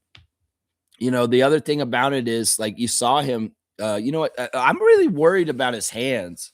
At some points in the game, it seems like his hands are gone. Like he's not catching the ball correctly, or he's not paying attention or something like that. Did y'all see Scotty throw the ball off Collins' head yesterday? That was crazy. Yeah, but regardless, Yak's hands and stuff haven't been as good as they have been in years past. Like for some reason, he's bobbling the ball a little bit more. And, you know, it's annoying. This isn't the time for him to be in a slump with his hands or like making layups and stuff like that. But he did have some strong moves. He recognized when the offense needed to go through him and the defense was slacking off him. And he made strong moves to the basket for layups and dunks, which was good. So Yak gets my 4th star. My last star of the game for the game last night is RJ. I'm going to go ahead and give RJ one of the stars too. He wasn't that efficient either, like the rest of them, but he had heart. He had determination. He's out there fighting and battling for us. 18 points in 39 minutes, 8 of 22 from the field, 1 of 6 from 3, 1 of 4 at the free throw line. Yeah, the free throw misses sucked, but it didn't come back to bite us, thankfully. 8 rebounds for RJ, which is really, really huge. 1 assist, 4 turnovers, too many turnovers, 2 steals and 1 block. A -2. He just had some gutsy, gritty points that were in key times, like usual, that we just needed. You know, the Raptors offense can stagnate, and usually the antidote is RJ Barrett. And I appreciate him for that. So I'm just giving him for that. Honorable mention to Shed, obviously, for the 8-second violation. Obviously, 26 minutes for Shed, 2 points on 1 of 6 shooting. He missed all 5 of his threes. 4 rebounds, 4 assists, 0 turnovers for Shed, a +15. And yeah, that's the highest plus minus on this team. So Shed only gets 2 points, makes 1 basket, but he's still a huge winning contributor to the outcome. Yeah, we'll go Jacoby once again, goose egged, which is weird to me, man. This is like 2 games in a row where he's goose egged, but him starting is still smart because he's doing a lot of shadow box work on Harden and Mitchell. And if anything, if there's one thing Jacoby can do for sure in the beginning of the game is he can stop those guys from getting off to smooth starts. And in some ways that's important. You don't want Harden and Mitchell feeling good in the first quarter where they're just getting going. You know, that you do a good thing on them in the beginning and they end up with only 20 points and 19 points like they did last night. You know, they could go off for 40. But Walter is there to stop them at the beginning, and he's doing a good job. He may not be scoring, but he's definitely contributing to helping us win. I wish his shot would start going. His shot last night was short on almost all the attempts. It was weird. He'd shoot it, and it was just short of the rim. And I'm like, "Oh, what's going on here?" I guess it's fatigue. Maybe it's just at some point it catches up with you and you lose some of your legs and your energy and your shot, and you just don't have the energy to get it all the way there. That's what it looked like to me. It's weird. But yeah, 0 points for Jacoby Walter in the starting lineup, 0 for 9 from the field, including 0 for 8 from 3. Any of those threes goes in, the place would have gone crazy. Alas, I don't want Kobe to hold his head. You can't get into your own head and beat yourself up, Jacoby. You're doing your best. The shots are going to fall again. And thank God we can win 2 games where you get a goose egg and we still win, right? You got a goose egg in the starting lineups, 2 games in a row at Toronto, but we still won. So yeah, maybe you need to be on the road. Maybe in Cleveland on Wednesday, you'll hit all of your threes again. 7 rebounds for Walter also, 3 assists, 0 turnovers, 3 steals. And that's another big contributor right there. Minus 15, though, the worst plus minus on the team.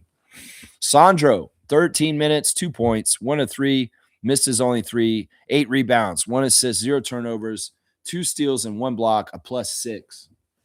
Not a whole lot of Sandro, but when Sandro's out there, he's helping and he's energetic. And the rebounds are fantastic. 8 rebounds, really important. Jameson got his little stint out there, and the crowd went crazy.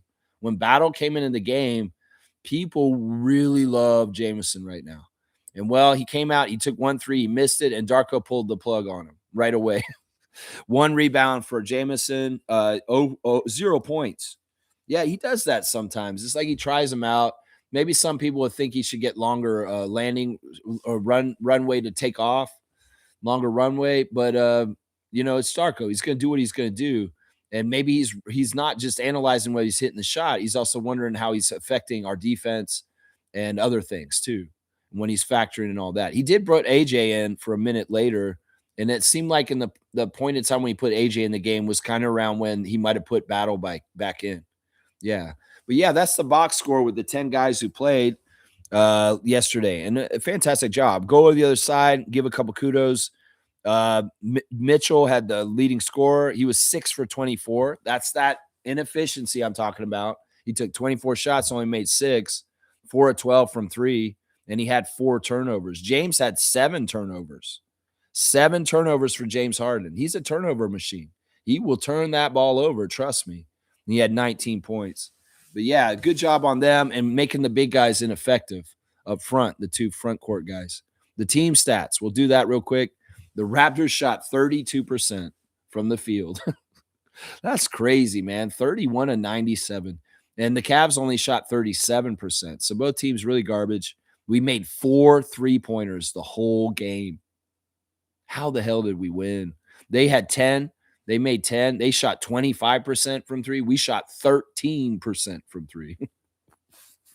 That is insane right there, man. You take the 8 from Jacoby off there, though. It looks a little better. Free throws were good for the Raptors mostly, 75% from the free throw line. We got the line way more than the Cavs. Some of that's home cooking with the refs. Some of that is just a very hard-nosed, taking it to them offense that we're doing between Scotty and Colin. And that's just that. You'll get the line. You get rewarded if you're daring to go in there. That's right. So, yeah, and they did a good job making most of their free throws. I was very happy about that. The rebounding battle was won by the Raptors, 59-56. It was very close. And then, yeah, the assist to turnover ratio was ugly for both teams, 15-18 for the Cavs. They had more turnovers than assists. That's crazy. And then on our side, we had 19 assists to 12 turnovers. So it's almost a 2-1, but really not the highest. And that's really because nobody's making shots. You don't get the assists. You have to make shots to get assists. And only 19 assists. Well, that makes sense for the game yesterday. That does. Yeah, let's see. Fast break points, 15-10 for the Raptors. And in the paint, we dominated, 50-38 with the points in the paint. Just a fantastic job. That's the box score. Going over the box score for you guys just real quick. That's right. Randolph's here. Good morning, Randolph Phillips. Blessings, beloved Raptor Freaks family. Live each moment, not just for yourself, but for others who need your inspiration, your energy, and your services. Yeah, I love that.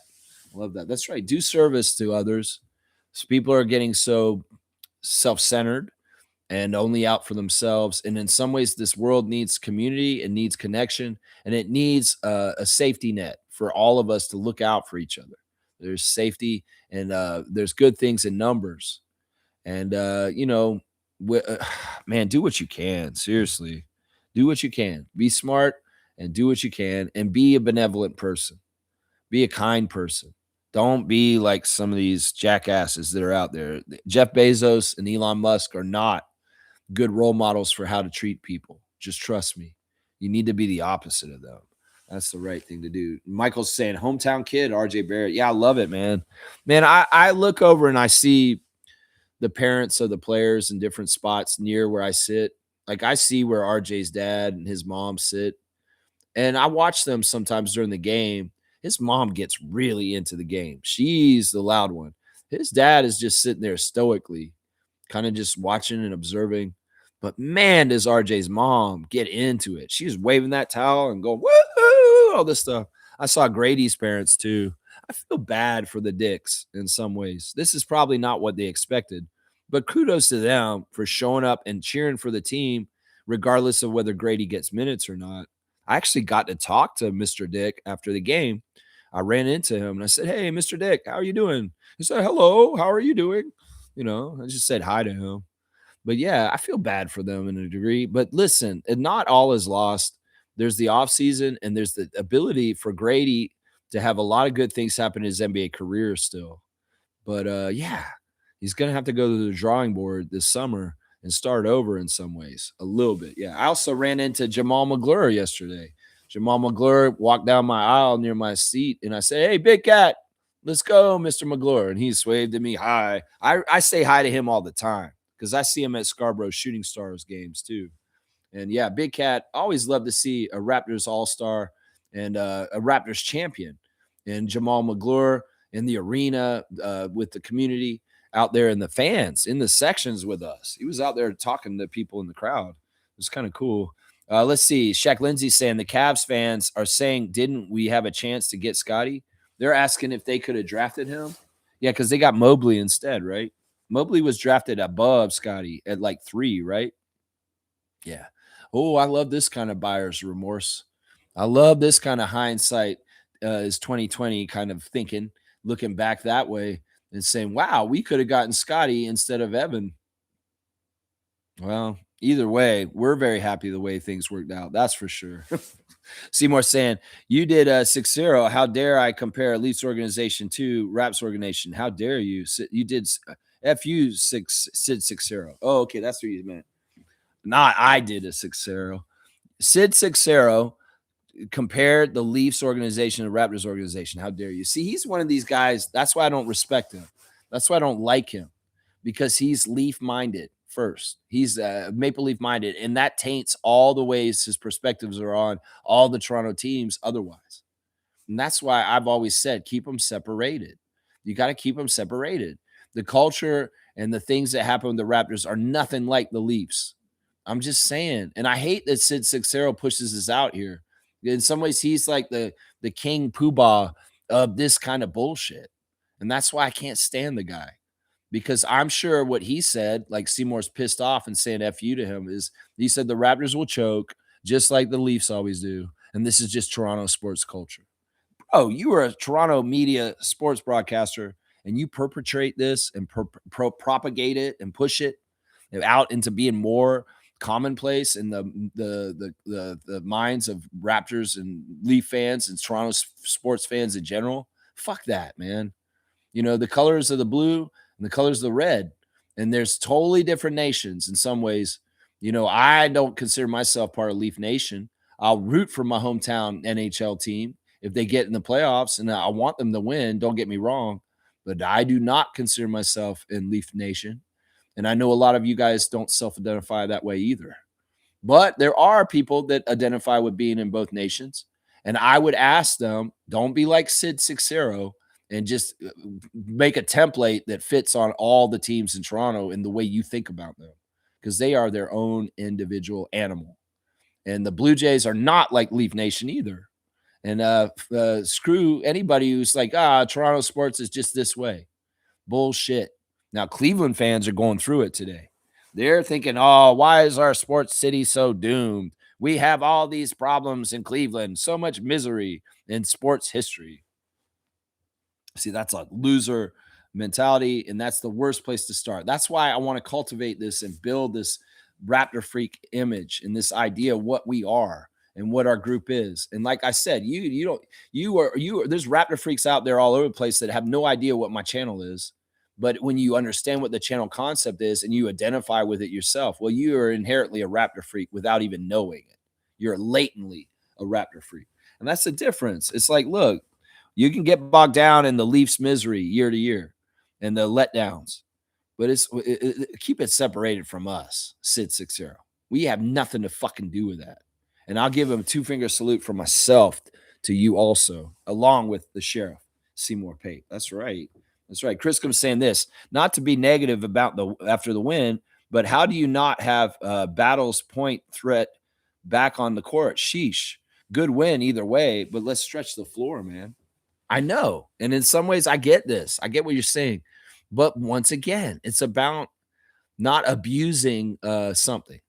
You know, in a sport or a game, a video game or a board game, sometimes you don't want to overuse a strategy because it comes back to haunt you, or maybe you wear it out. That's the thing. That may have been important for Jameson to do that game the way he did in this series, just like it was on Halloween last fall. But it may be that we can't rely on him every single game of the series to do this, and we had to pick and choose our spots. There's all kinds of things that they're measuring, the metrics and things that they're looking at on the bench, the coaches. And sometimes they may be just like, Jameson just doesn't have it in the right way that we want for the energy we want on the court. I get what you're saying, Crisco. But I would say this, we're discovering who Darko is as a playoff coach right now. And in some ways, he has to ride or die with the decisions he makes because they will influence whether people think he's a good coach or not. And, well, there's tough decisions. There's only 48 minutes in the game. You got 5 players, and that's a certain amount of minutes. And he has to really figure this out. So it's like it's a strategy working in. Is this just to please the fans because they want battle? Or should Darko coach the team to the way that he thinks will get us to the win? Because this is all that matters. It's not whether battle plays or not. It's whether we win or not. And Darko's showing that passionate fire after the game and like why he was like, yes, after they won. That's a big deal because in some ways the game yesterday was a coaching battle and, well, we won it. And Darko is showing adjustment in the playoffs in the ways that we'd hoped that is working. And in some ways, I don't know if the Cavs have any answers for us going forward. And this is why we will win the series probably now. Because look, Darko has been tested. Kenny Atkinson has had good strategies. And boy, did he jump on us in the first 2 games. But we've adjusted. We've figured things out. Darko's doing all kinds of crazy work with his coaching staff. And we are thriving. We're not sinking. We have even the series. And we've gone against the NBA storyline that the Raptors were supposed to get swept. So we have to give credit where credit is due and let this coach and do it the way he's got to. That's right. So he's saying, I like Sid a lot. What did he say? Man, Sid's such a bastard little piece of crap, Reggie. You go ahead and like him. He's never been good to the Raptors. I've been watching Sid 6-0 around Toronto sports media for decades now, and I've never liked him because he's never, ever been right for us. Never been right for us. He's good for the Jays. Maybe he's great for the Leafs, but he's turned me off a long time ago. I never liked that Sid and Tim and Sid show. I never did. I like McAuliffe more than 6-0, but I never liked that show. Those guys annoyed the fuck out of me, and their doomerism and their pessimism and their perpetrating the Toronto loser culture of sports pissed me off. Yes, he's a negative guy, Sid 6-0. He doesn't believe in us. He's more likely to take the side of the coin that says the Raptors will fail and I'll laugh about it because I want to be right. Then I believe in them blindly, and I think that they can be successful. That's the problem right here. This man's one of those people that said we get swept. That's why, Reggie. That's why. Right there. Yeah, G's saying this. They were going at battle and having their way with them. I think that's why. Happy for Ingram, too. Yeah, they recognized something out in the court It may be that Kenny was like, "Battle's giving me nightmares, guys.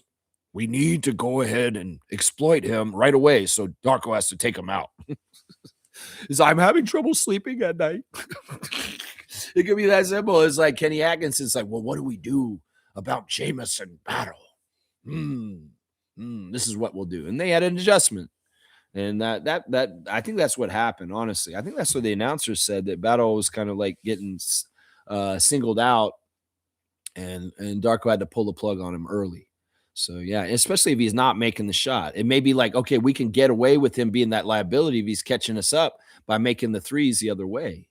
I don't know. Either way, Darko's going to do what he's doing. I'm going to trust him.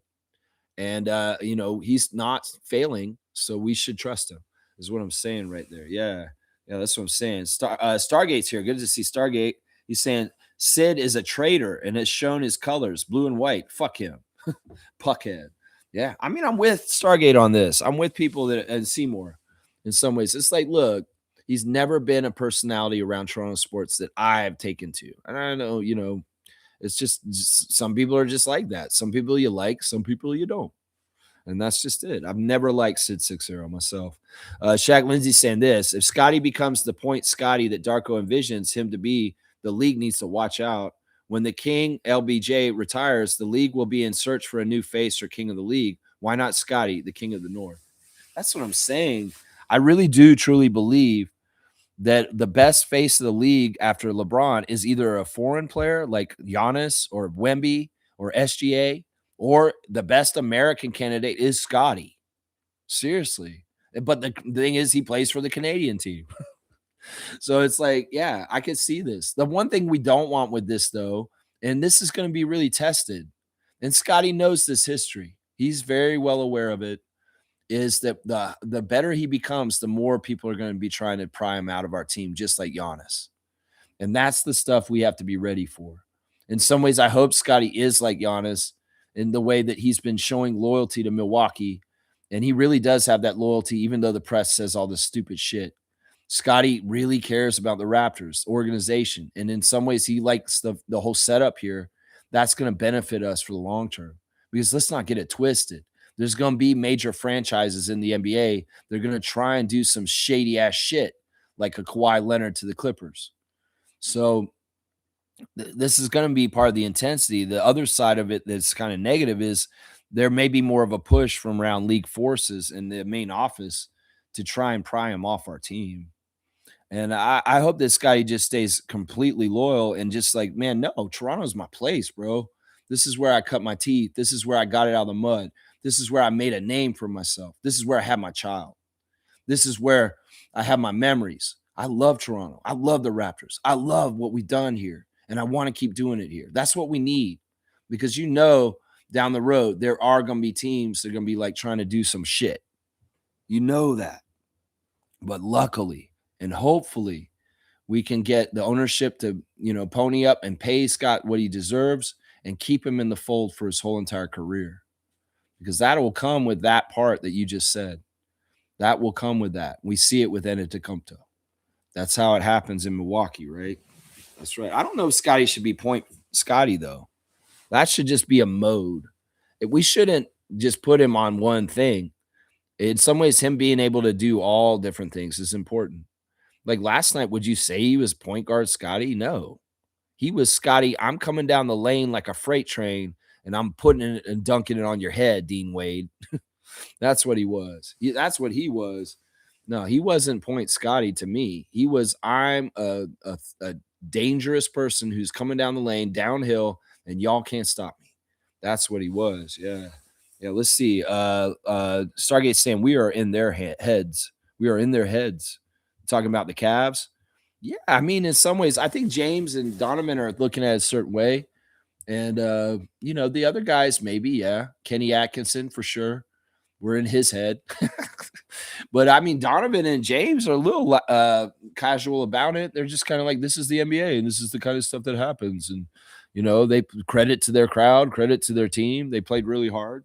They did what they did, Well, let's see. Shaq Lindsay saying 6-0. Why are we still talking about the Leafs? Is it because of the season? Oh, see, still bringing up Leafs and shit like that too. I don't know. See, that's part of it. You know, Stargate talks about this all the time, that there's Hockey Canada people that are trying to screw with Raptors images. And it could very well be that Sid Seixeiro is one of these agents. Stargate's probably shaking his head going, yep, right now as I'm saying this. And he's like, he's one of these hockey establishment guys that are trying to bring the Leafs back in the conversation when they're not pertinent to the conversation at all. And that's probably what that is right there. That's right. Raptors Champs is saying, good morning, Raptors freaks and champs. Championship mentality feels good. That's right. What does this hat say? That says NBA champions 2019 Raptors. That's right. That's right. We got championship mentality. We got championship culture. Thank you, Masai. That's right. Thank you, Masai. That's right. Isaac Campbell said, W friends, got to win one on the road now. That's right. That's right. We've been road warriors all year. We had a better road record than a home record for a big chunk of the season. And in some ways, they thrive on being the villain. RJ Barrett loves that energy in there. And they get a different kind of energy from our home crowd. They're going to get a different energy there. I don't know. Guys, do you think that the Cavs fans will have the rebuttal of energy that we showed in these last 2 games in their arena? Do you think that they can do this? I don't think they can. I don't think they can. I don't think they can bring this like us. I don't think they can bring this kind of passion. They're going to try, though. I'll bet you they will. They probably watch these games and they're like, holy fuck, this crowd is crazy. They're like, oh my God. Yeah, we'll have to see. I mean, the players are outright saying it in interviews. Their crowd has nothing on us. Toronto's crowd is way better than Cleveland's crowd. They've been saying that. Shots fired on the crowd in Cleveland. And whoa, we got a power rankings ESPN for crowds in the NBA. You better put the Raptors at number 1. Oh, yeah, you better. You're going to have a power rankings for the crowd. You rank everything, ESPN. You might as well rank the crowds in the NBA, and you better put Toronto at number 1 because we got them outside. We got them outside. We don't just have them inside. We got them outside. We got so many. We got them outside, too. That's right. I was looking at the whole setup for Jurassic Park right now, and they have like a carnival out there now. They've got like games and booths, and people are selling stuff. It's almost like a farmer's market down there. It's like a basketball farmer's market. Yeah. And I was shocked. If that game happened in the middle of the day, it's a beautiful day out. They kick everybody out immediately after the game. They don't let them hang out and have a good time afterwards. That's not a tailgate, Keith Pelly. If you don't let people linger afterwards and drink their beers and have their hot dogs afterwards, that's what a tailgate is. But nah, this is a controlled Jurassic Park where you will kick everybody out after the game. Because I was leaving the arena and it was already empty. I stayed in the arena, bought a jersey, talked to my usher friend, spent about an extra half hour after the game. And when I was walking out the arena, not a single person was in Jurassic Park. They made them all leave. And it was sunny as hell. It was a beautiful day. It was 4:00 in the afternoon. It's like, what is this? What is this? It's all about this, Lex. It's all about this. You're going to take something organically developed like Jurassic Park and that concept, and let's figure it out, Keith Pelly. How can we make the money, Ed? Anyway, all right, let's keep going. Let's see. Seymour saying, most people walking back their talk now. It's a series, baby. That's right. 2-2, baby. It's a best of 3. And if we get one in Cleveland, you will see. That's right. That's right. That's right. Smooth saying anything can happen. It's a toss-up. Yeah. We'll have to see. I want to see the Raptors get one in Cleveland on Game 5. That's right. Seymour saying all them bricks, they called yesterday's game a rock fight. We won with iced out snowballs. Yeah, it wasn't pretty, man. It wasn't pretty, but I loved the hell out of it. That was an amazing game. And once again, Adriana Lady Luck comes through. And we just have just amazing like chemistry in the arena, man. I'm telling you, the fans just brought it. We brought it good, man. And my voice is feeling it today. That's for sure. My voice is feeling it. Yes. You see more saying, we the North, strong and free. That's right. When I sang the anthem, man, I sang it loud as hell. I'm not one of these people that mouths it. I actually sing my full volume while I'm singing it. And I have a pretty good voice. I'm like, oh, Canada. You know, I go in there like Doug Tronquata and I let it loose. And some people turn around like, whoa, this guy's actually really singing. They're like looking at me in the crowd. They're like, whoa, that guy's actually singing out loud. We can hear him. I'm like, yeah, because I like that part of things. And I love singing the anthem at our arena. I really do. I do. That's right. Let's see. Kenrick's here. Kenrick. I saw your comment in the Facebook chat. You're saying the crowd's too quiet. It's like I took offense to that because I felt like we were pretty good yesterday. There may be a couple times where it was kind of but I was still out there yelling myself, even if the other people in the crowd were kind of being quiet at some points. But most of the time, we were very loud, very, very, very loud. That's right. CMB is forcing Cleveland to go to Game 5. I hope Darko starts him beside Yak. You want both of them in there. That's the one other option. Jacoby's missed all his shots the last 2 games. Take Walter out and put Murray-Boyles in and have a really big lineup.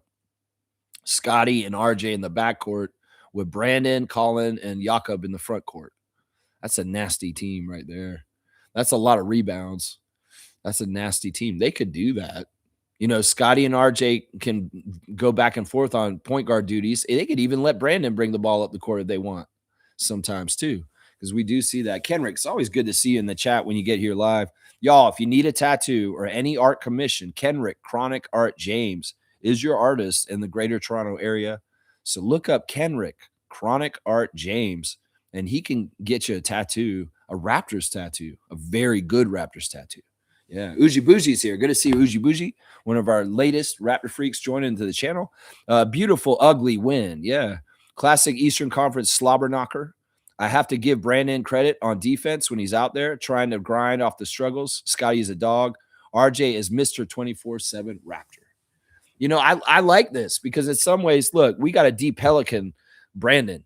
In some ways, you got to be a Raptor more and more. Well, follow the lead of Scotty and Colin and RJ and Jamal Shed, Brandon Ingram, and go all out. And, man, watch your game get more respect, and you become a more complete player other than just a big-time offensive weapon. Will flesh out all sides of your game. That's right. Keep going in this direction. And this is the thing. He can only do this if he's willing. He can only do this if he wants to. And he wants to. And he's showing it more and more. And in some ways, he will be a successful Raptor in the end, unlike Rudy Gay, if he does go towards this kind of energy and putting it in like that. Because this is a thing. All the Raptors got to put in the blood, sweat, and tears. Their little part in it all to add up to the right things for us. And Brandon, you can't skip on your part. You can't be like James Harden. You've got to put in your extra stuff. That's what it is right there. Uji Bougie. Yeah, I love to see Brandon become more and more a Raptor. And that's what we're seeing. Shaq Lindsay saying the Leaf season is over. It's time to plant seeds and fertilize in the ground and let the Raptors fan base grow. 6-0, if you're going to continue to take talk about those dried up Leafs, then I suggest you choose another profession. Is a weather reporter. Be professional. Talk Raptors, Cicero. We're in the playoffs. Yeah, that's part of the holding back. That's why I've never liked the guy, because there were many times where he disregarded the Raptors and want to talk about the Leafs or hockey. That's always been a part of his format. And, you know, that's why I didn't have time for him after a certain point. At a certain point, I just tuned him out. I don't think I've paid attention to him since the 2000s, to be honest. I'm not lying. I don't think I've actually paid attention to him or watched anything he's been in since like the 2000s, for like almost 20 years, y'all. Seriously, man. It's stupid, man. It's stupid. Fiercely saying, yeah, yesterday was definitely a brick fest, but defense prevailed. It wasn't pretty. And it's just like what we said, Fiercey, just win. Just win. It don't have to be pretty at all. That's right. Smooth saying Sid has to cater to everyone. That's why he's talking Leafs. I don't listen. That's all. Well, fuck him then. That's why we're specialty. You know, there's so much Leaf and NHL coverage on Canadian television. Do we really need Sid to uphold the hockey content quotient? That's the thing. This has been constantly an issue for our whole franchise history. The Raptors are in the playoffs. The Raptors are successful. The Raptors are doing good things, but do we get the prime spots on TSN Sports Center? Do we get the prime spots on Rogers Sportsnet? Do we get the prime spots on Sid Sixero's show? No, we don't. And in some ways, do the Leafs deserve this just by default? Fuck that. I don't believe that. And that's the thing that pisses me off. Is like we're like we're like children of a family, and there's one sibling that gets all the credit, and the parents love them and talks all about them. And then there's one that's kicking ass and making all straight A's and just honor society and all this shit, and they ignore that kid. But they love this one because they're their favorite. This is what this is. And this is why in some ways, mainstream sports media for Canada, I hate most of it because they short stick the Raptors left and right. Left and right. That's what I'm saying right there. That's right. He can cater to everyone. Most of them all do. But I'll tell you what, people like me that are focused, hyper focused on just on the Raptors, there's an audience for us. There's an audience for us. That's right. There's an audience for us. That's right. Fiercely saying Edwin Mobley. Not sure if it's trolling or misspell, but I love it. It's a misspell. I'm sure it is. It's a misspell. I don't think he was trying to troll on that. He could make the name funnier. You know, Edwin Mosley is athletically long, but calling Murray-Boyles is just way stronger. Are we going to just do this from now on? We're going to call him Edwin Mosley. Can we call him Edwin Mosley now? That's just the joke. Like I called the guy Pablo Bancherito or something like that. You just mess up their names on purpose. Okay, Edwin Mosley. All right. I think it's going to be official. He's Edwin Mosley from now on this channel, guys. Edwin Mosley is athletically long, but Colin is just way stronger. That's right. Length versus strength. And strength is beating length back and jamming on its head. That's right. Shaq Lindsay saying, you choose another. Okay, I already read that. Smooth saying, Houston is toast, man, even though they got that win yesterday. Seymour saying, Scotty, the star of the game. That's right. I love it. I love it. I love it. I love it. Scotty, man, he's thriving in this. He loves this kind of winning, man. This is so satisfying to him, guys. And that's the thing. He feels this. He wants it more. And he's going to evolve more. And he's going to figure out even more how to get more wins and just keep winning. We're going to get a championship. In some ways, my premonition about Colin Murray-Boyles last summer is feeling more strong now. I saw signs and I had a flash, a vision. Like I do. I'm a seer. I can foresee the future in some ways. And I saw Colin with the Larry O'Brien championship in the Raptors jersey. And it's looking like that vision that flashed in my eyes last summer during Summer League. It's more evidence of it. It's looking like it's right. That we're going to be getting to the second Raptors championship with Barnes and Murray-Boyles. That's right. Let's see. Smooth saying, trust me, all those Rockets people are Lakers people in reality. At the game. Let's see. Stargate saying this. Smooth, stop the cap, my dude. If that were true, he wouldn't be bringing up the Leafs at all in a Raptors segment. When they are doing Leafs segments, they don't mention the Raptors. Moot excuse. Yeah. And that's fine.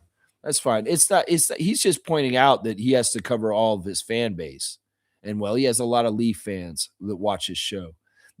Any which way they can bring the Leafs into the conversation is basically what it is, Stargate. That's right. Fiercely saying Darko believes in his players. That's for sure.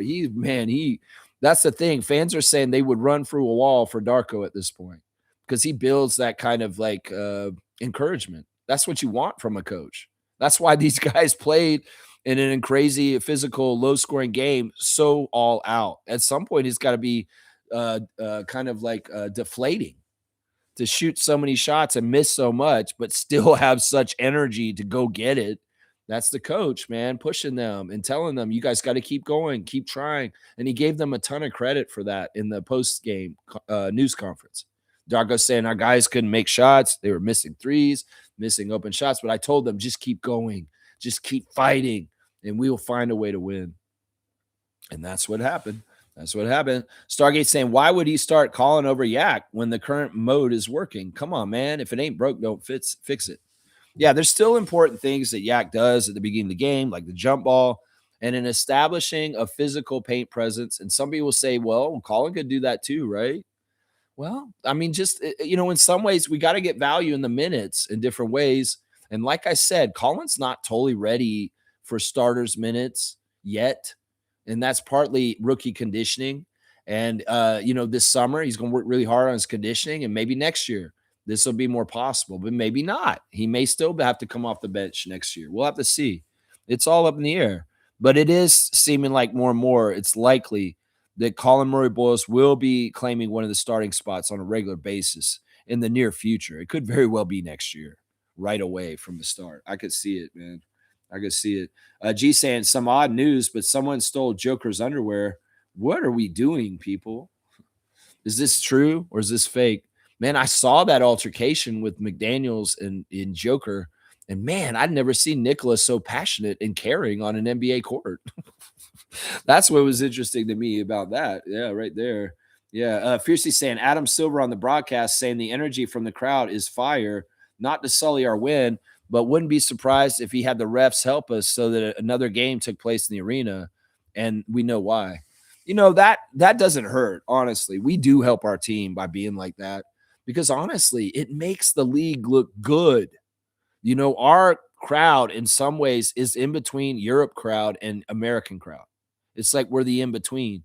The European crowds are crazy too.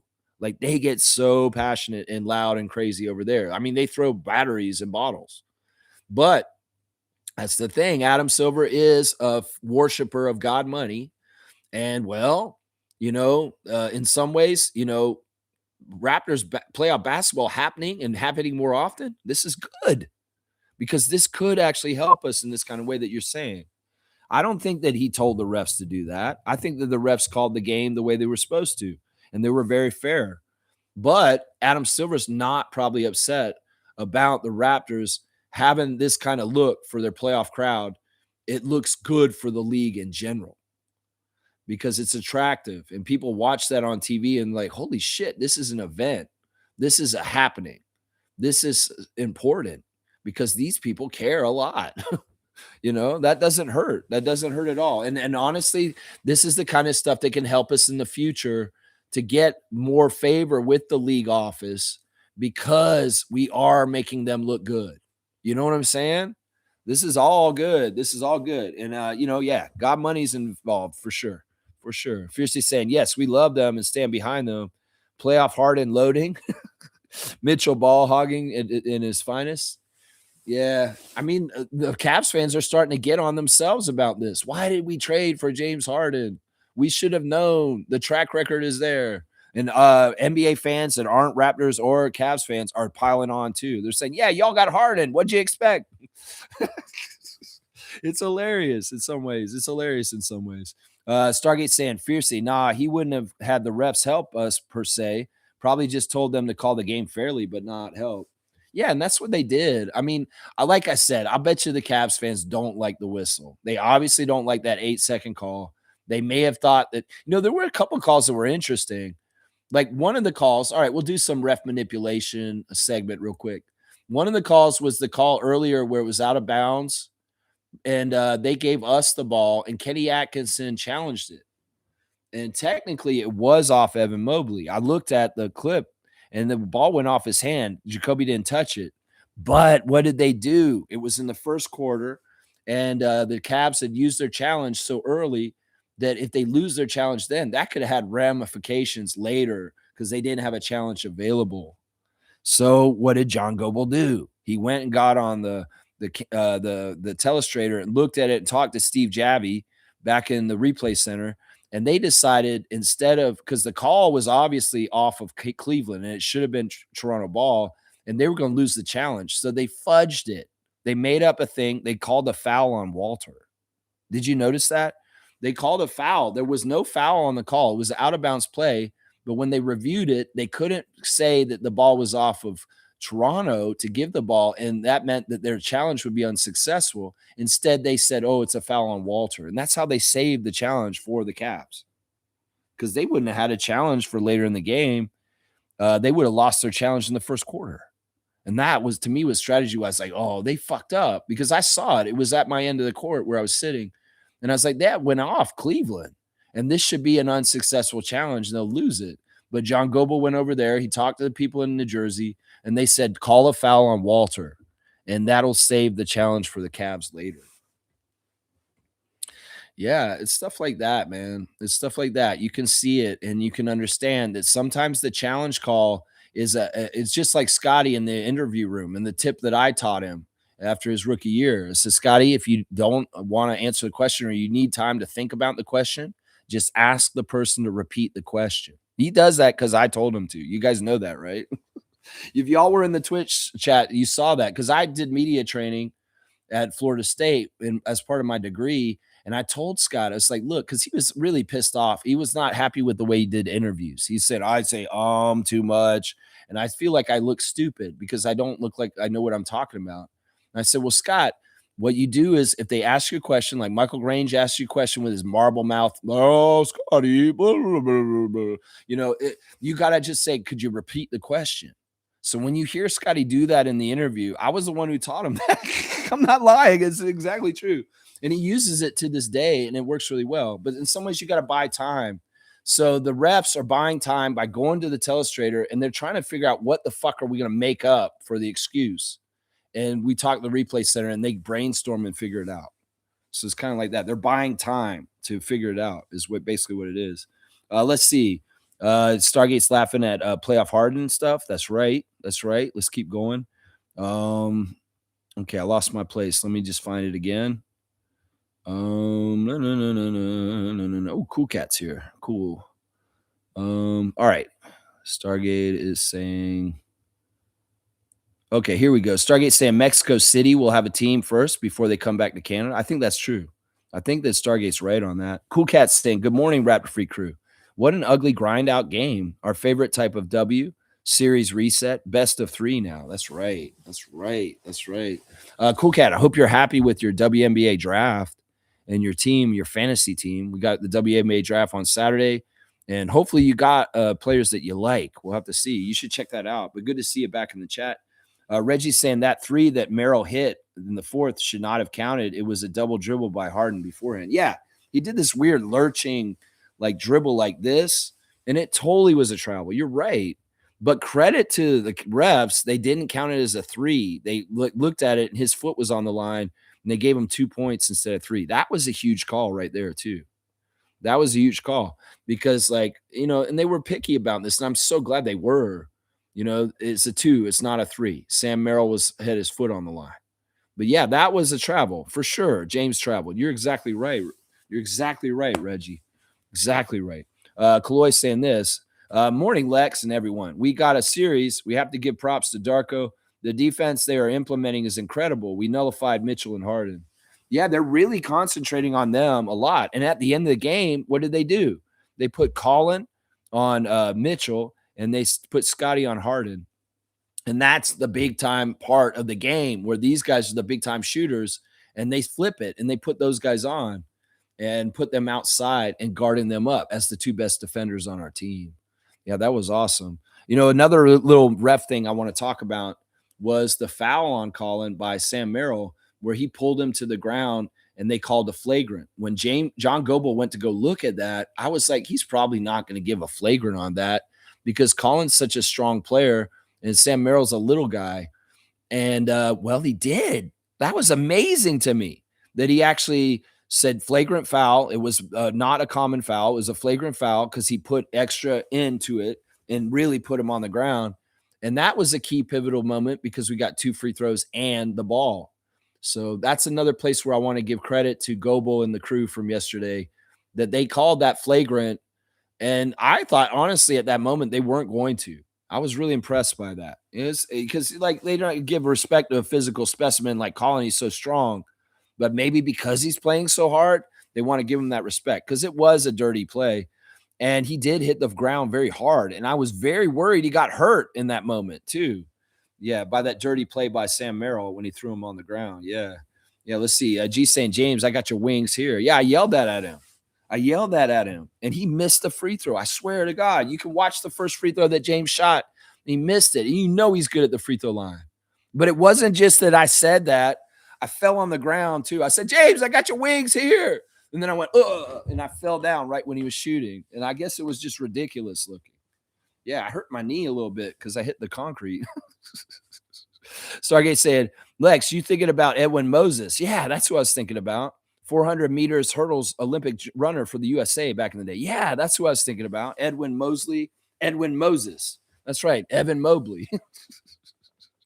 Uji Bougie saying, I agree, Carlos. Darko switched from a predominantly trapping main defense to a 3-2 trapping zone where we run a slight box on Mitchell or Harden when they don't come down the middle of the court. Yeah, it's really good adjustment. Credit to the defensive coaches on the team with Darko to make that adjustment. It worked really well, and it closed things up real nice. No easy shots. That building was so loud, and the intensity and the physicality was up to 100. Seriously, it was crazy. It's crazy. Kaz is here. Good morning, Lex and Rat Free Crew. Good morning to you, Kaz. Great game last night. Oh my God. Kaz is a great Canadian holding it down in Ontario. And well, we're going to do the straight goods on Canadian goods real quick. Yesterday was a circus at the arena. And well, there's a great Canadian circus called Cirque du Soleil. Cirque du Soleil is a company that's Canadian out of Quebec. And they're going to be starting their season again real soon this summer. They do Cirque du Soleil shows down by the waterfront in Mississauga. I think it's somewhere in Mississauga now where they do it. And well, support Canadian industries. Cirque du Soleil is a Canadian company that earns a lot of profits and brings economy into our system. So more money. So yeah, you want entertainment? You want to be entertained? Well, go to Raptors playoff game or go to Cirque du Soleil, a great Canadian company. So there's your straight goods on Canadian goods. Yeah, this summer, Cirque du Soleil. That's right. It's a circus. It's a circus. That's right. Kaloy's saying, right, Darko's making the other play make, and they couldn't. You know, I think Darko's style to approaching this series as a coach was let's go in and just play our true selves in the beginning. Well, they were more prepared. They kind of knew who we were, and they played against us, and they played us like a piano in some ways and won the first game. Let's make adjustments. Try it again in the second game. Okay, this didn't totally work either. We had the chance to win this game, but we flubbed it. Okay, let's go back home. Let's come back home. We made more adjustments to the game, and it worked better. It worked way better. The game 3 victory was way better than this one yesterday. It was more solidly a victory. This game was kind of, but we got it, and that's what matters. But yeah, the adjustments and the innovation and the versatility of our team and the ability to learn on the fly and change stuff quickly is very much a strength for the Toronto Raptors because our players are very quick to learn and adjust. And that's really good. And thank you to the players for listening to coach and trusting him, because that's a big part of that whole part of it right there. That's right. Kaz is saying, so happy you and Adriana got to witness it live. Man, it's once again, man, this year has been a couple of games I've gone to, both for 905 and the Raptors, that have been some of the best games I've ever been to my whole entire life, the 30 years of the Raptors. And I mean, I went to Vince Carter games. Like I went to the Vince game where he got 50 against Phoenix on the first NBC telecast of the Raptors on a Sunday afternoon. You know, I've gone to the first game of the finals against the Warriors. Then there's been a few games this year that have felt like huge like that. And yesterday was one of them. And a couple of the other games this season that I went to, like that Orlando 52-point win that day. That was crazy too, man. There's some really crazy games, man.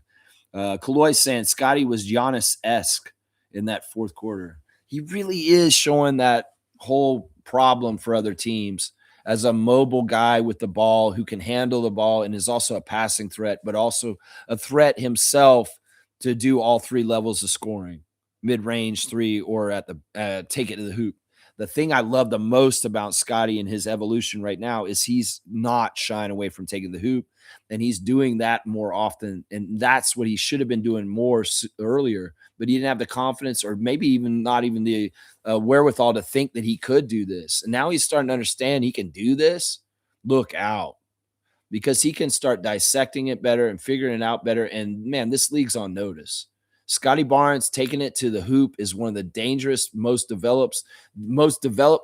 dangerous developments in the last month in the NBA world. I'm going to say that right now. It's one of the most dangerous things for the rest of the league. Yeah, Stargate's saying this. Somebody on Discord said that they heard Chuck, Shaq, and Kenny guarantee Cleveland win game 4. Shows how much they know. Yeah, that's stupid. I'm surprised about you, Charles Barkley. How could you get on that? You would be the lone dissenting voice. I can see Kenny Smith, idiot. He's always been anti-Raptors. Shaq, he's in between. He can be for the Raptors sometimes, but sometimes he's still that NBA main guy who's kind of like also looking down on the Raptors at the same time. Like he'll give some credit to us sometimes. He'll say something like, Scotty Barnes is good, man. Scotty Barnes. You know, he'll say something like that. But Charles is always the one who kind of stands for us, just like Kendrick Perkins. And I'm shocked that he wouldn't realize that our home crowd and who we are, we're going to come through for them. So shame on you, Charles Barkley. I expect those other guys to do it, but not you, is what I would say that. Yeah. Chloe saying this, I'm so proud of our boys. They're learning in real time on how to win the playoffs. We're building this identity. Scotty and Colin will terrorize the league for years to come. Yeah. Yeah. And I think that it starts with who we picked and originally. You can get all kinds of players, but you got to have players like Shed and Walter. You got to have players like Barnes and Murray-Boyles. It's about the building of the team and the whole grand scheme of it and the big picture and what Masai and Bobby's visioned, like in the transition from the last group with OG and Fred and Pascal to the Scotty era and rebuilding the team. This is literally the rebuild and getting the right personnel. And in some ways, their pre-draft work and their ideas about character and what kind of players, they're winning players and stuff like that, putting that on the list for what they covet and what they want in draft picks is paying off right now. Because a lot of young players coming to the NBA, they don't find success in the playoffs when they first get there. They have to fail out. But these guys, in some ways, they just have it all prepackaged in already. And it is people like Shed that is the reason why. It's the reason why. That's right. That's right. Let's see. Who cares about those guys? They don't watch Raptors games, the NBA, inside the NBA guys. They only know where the hoe houses are. Oh, that's funny. Kaz said Scotty's trainer Brian Macon thinks he is at 40 to 45% now. So Darko says 60%, and Brian only thinks 40 to 45. Wow. I mean, either one of them, it's just numbers. I agree that there's so much more levels that Scotty can still grow to. That's the thing. He's getting it. If Scotty is on the spectrum, like me, this actually is in his favor. Let's just put it that way. This is part of the reason why he may be able to get to really crazy high levels is because in some ways, when you have the pattern recognition like I do, he does, he can really learn this league like an encyclopedia and really understand all the different players and keep it all bookmarked in his head and understanding, okay, this is how I play OG. This is how I play Donovan Mitchell. This is how I play LeBron. This is how I play SGA. He's going to learn more and more as he goes, and it's going to stay in him, and it's going to be a part of his DNA. In some ways, that's the superpower of being on the spectrum, is that you can really get organized and really have your shit together. And that's the thing. I think in some ways people may make accusations towards Scott or this or that, and I don't know if he's diagnosed or not, but this could actually be a huge plus in this whole process if you really think about it. It's really interesting. Let's see. Kaloy saying Barnes proven to the league why Darko says he's going to be the face of the league. Yep. Darko is telling everybody ahead what's coming on. Babe Ruth pointing it out there. Yeah, he's telling y'all, warning you about Scotty. He's a few years ahead and he knows what's coming.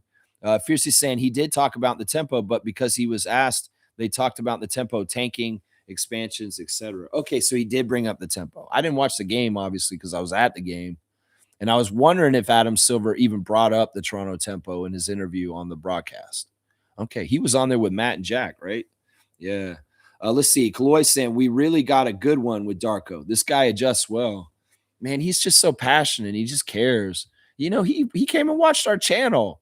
This dude understands. And you know what? In some ways, we're a vibe for him to understand too. And that's why these guys keep saying that the fan base is so passionate. The fan base gives a shit so much. Is because of people like us. That's it. That's it right there. It's all part of the system together. We're all one big family, the team and the fans. And they do it for us, guys. That's what they keep saying in the interviews. They're doing it for us. That's right. Let's see. Kareem's here. Good to see Kareem Thomas, Raptor Freak dunk champion.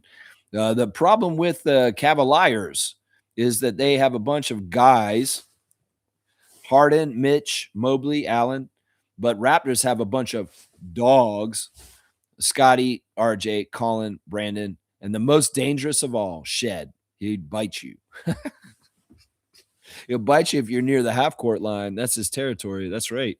Props to Darko and the staff. They are coaching their fucking asses off. Atkinson is relying on talent. Darko and staff are relying on putting players in the best possible situations as possible. Man, I mean, There's a lot of there's a lot in it, and there's a lot of specifics, and there's a lot of little things that are going on that some of it we can't comprehend. But it's happening. And Darko and his staff are very prepared. I think that one of the biggest signifiers of this is, Darko always looks so confident and calm. In some ways, he sets that tone of like, we're gonna be good, we're gonna be fine. You know, if he looks stressed out, like he was overworking and over preparing, no, he's preparing, he's got them prepared, but he's confident at the same time. And Kenny Atkinson has not looked totally confident this series. Trust me, his energy is weird right now. Trust me, he knows he's in trouble because in some ways he has a lot of stress because this team is like built to win it all. And if they go out in the first round of the Raptors, oh my gosh, the meltdown in Cleveland.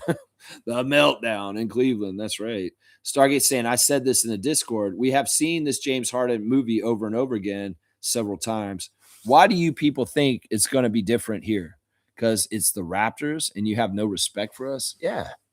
Yeah. Well, they don't get the most up-to-date updates on us because nobody's covering us correctly down in the States. So they just don't know. That's why when we have things like this happen, all the fans in the States start thinking, whoa, the Raptors are fun.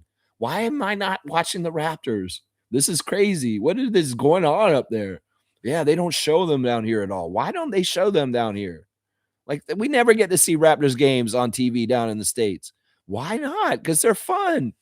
There's a little bit of this going on right now. That's for sure.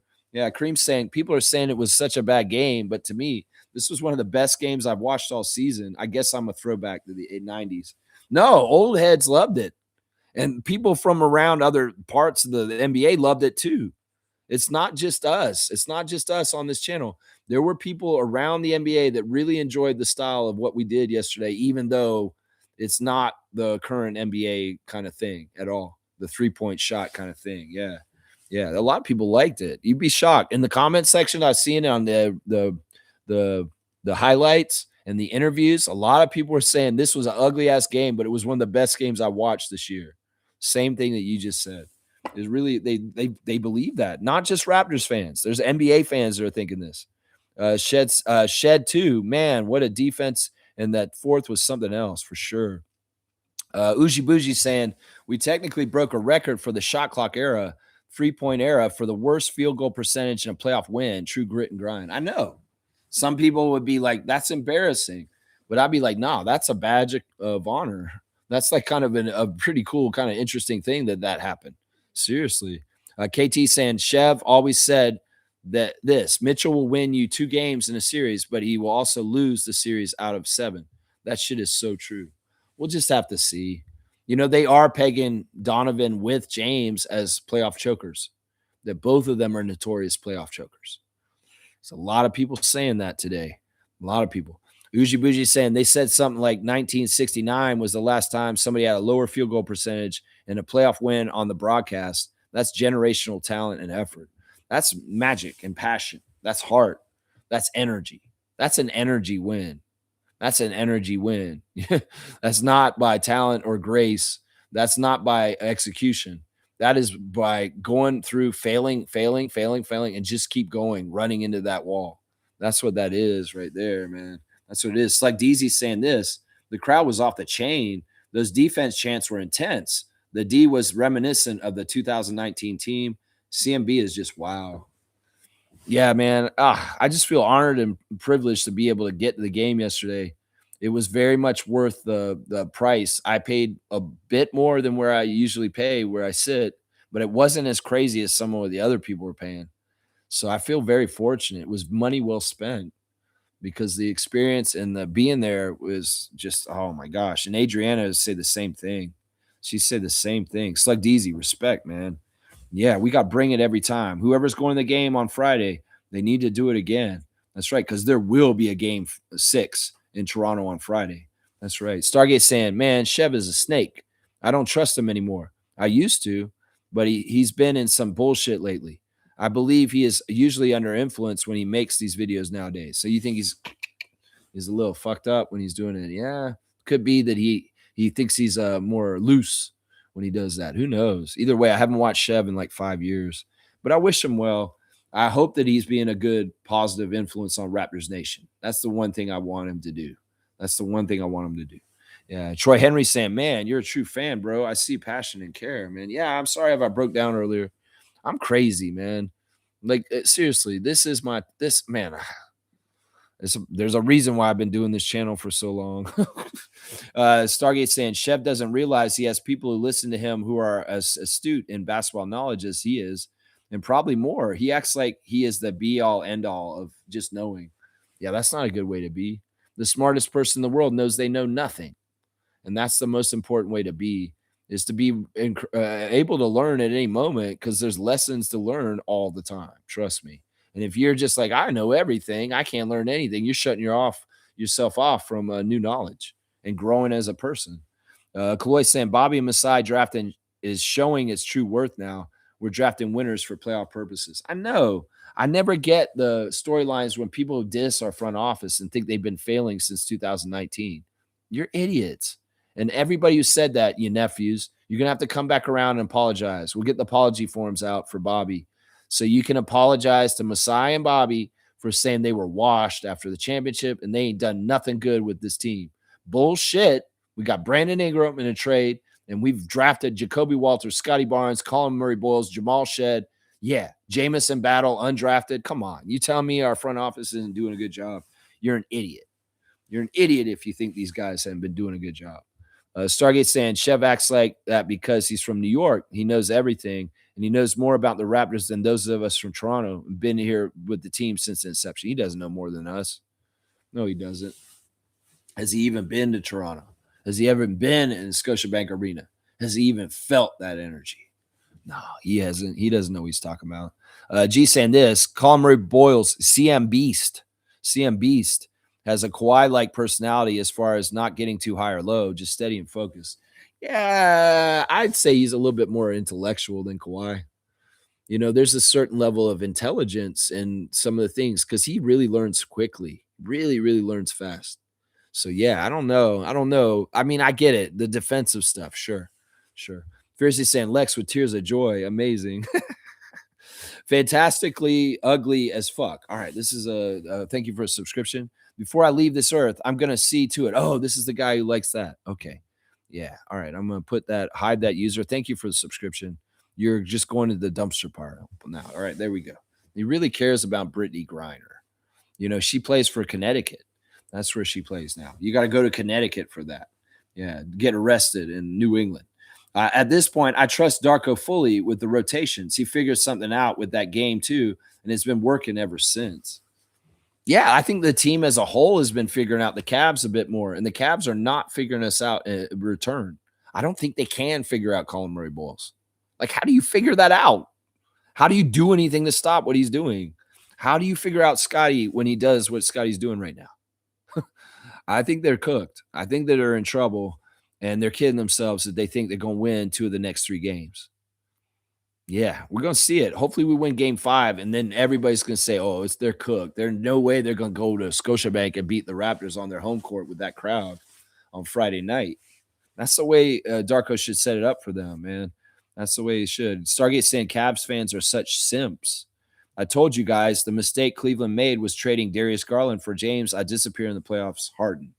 Garland was younger and had more chemistry with the team than Harden. Why would you trade him? Shaking my head. It's a flashy shortcut, trying to like just we got to make a move. It's the trade deadline, and we got to do something flashy or splashy. You know, it's that kind of bullshit. In some ways, that's what I was saying. Don't overreact. Don't make a move just for the sake of a move, because yeah, this kind of shit happens. That's what I say to people. Everybody wants to make moves just for the sake of move. People are doing things at trade deadline. Okay, that means they fucked their team up. They didn't get it right the first time, and they got to adjust it. The Raptors aren't making trades at the trade deadline or making trades in general. That's because they're good, and they did the job right the first time. That's the way it works right there. Trevor J saying Amazon Prime announcers say they never seen energy like that in a playoff game. Toronto is the place to be. That's right. That's right. They have to recognize the greatness of the passion of the Raptors fan base and what we do at that arena. That's right. Trevor's also saying Cleveland fans are saying it's so disappointing to be a Cleveland fan in the playoffs. I don't know what to do for y'all. Seriously. In some ways, you need a Cavalier freak. Maybe you need a guy to make a YouTube channel for 5 years. Maybe you can build something up. I don't know. I don't know how to help y'all. I don't know how it is. Yeah, Edwin Mobley is trash. Kaz is saying Edwin Mobley. We now have dubbed the Edwin. We're going to call him Edwin. Seriously, Scotty might laugh about that. They're calling you Edwin and something. Scotty might laugh about that. I don't know. Maybe they'll call him Edwin on the court. Sid Sixero has been getting fired every turn he makes. Okay. Interesting. Trevor J saying inside the NBA yesterday, they all predicted that Cleveland was going to win, but the prediction never came through. I love that. That's right. Prove them wrong. Let them know. That's what I would say, Cleveland. Let them know, Cleveland. Let them know.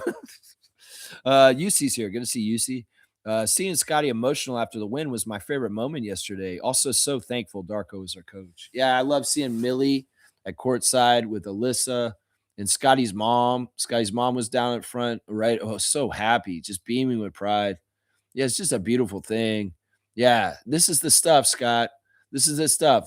Cherish it and don't take it for granted. And if you like it, you want more of it, you can go make more of it. Trust me. You can go make more of it, Scott, if you like this. If you like the feeling of winning playoff NBA basketball, yeah, you can go do it more. Yeah, you and Colin, yeah, you can go do it more. That's right. That's right. Neil's saying this. One more defensive draft pick this offseason, and we're going on a tear next season. I think we're gonna be all right. You know, it'll be cool to see who we get at the 19th pick in the draft. It'll be cool to see how we make a couple of adjustments with our roster for next season. But I think that the paths are laid for a lot of really strong growth, and you know, especially how they tackle this offseason with the playoff experience in mind. People like Shed, Walter, Colin, these guys will have a new regiment this offseason. And you know, Shed, a lot of it's IQ and mental stuff. Now that he understands the animal that NBA playoffs are, you know, he's going to be a lot more directed in his training and some of the things that he cares about and what he does that is going to make him even better for the playoffs. I'm telling you right now, I know the way Jamal Shed is.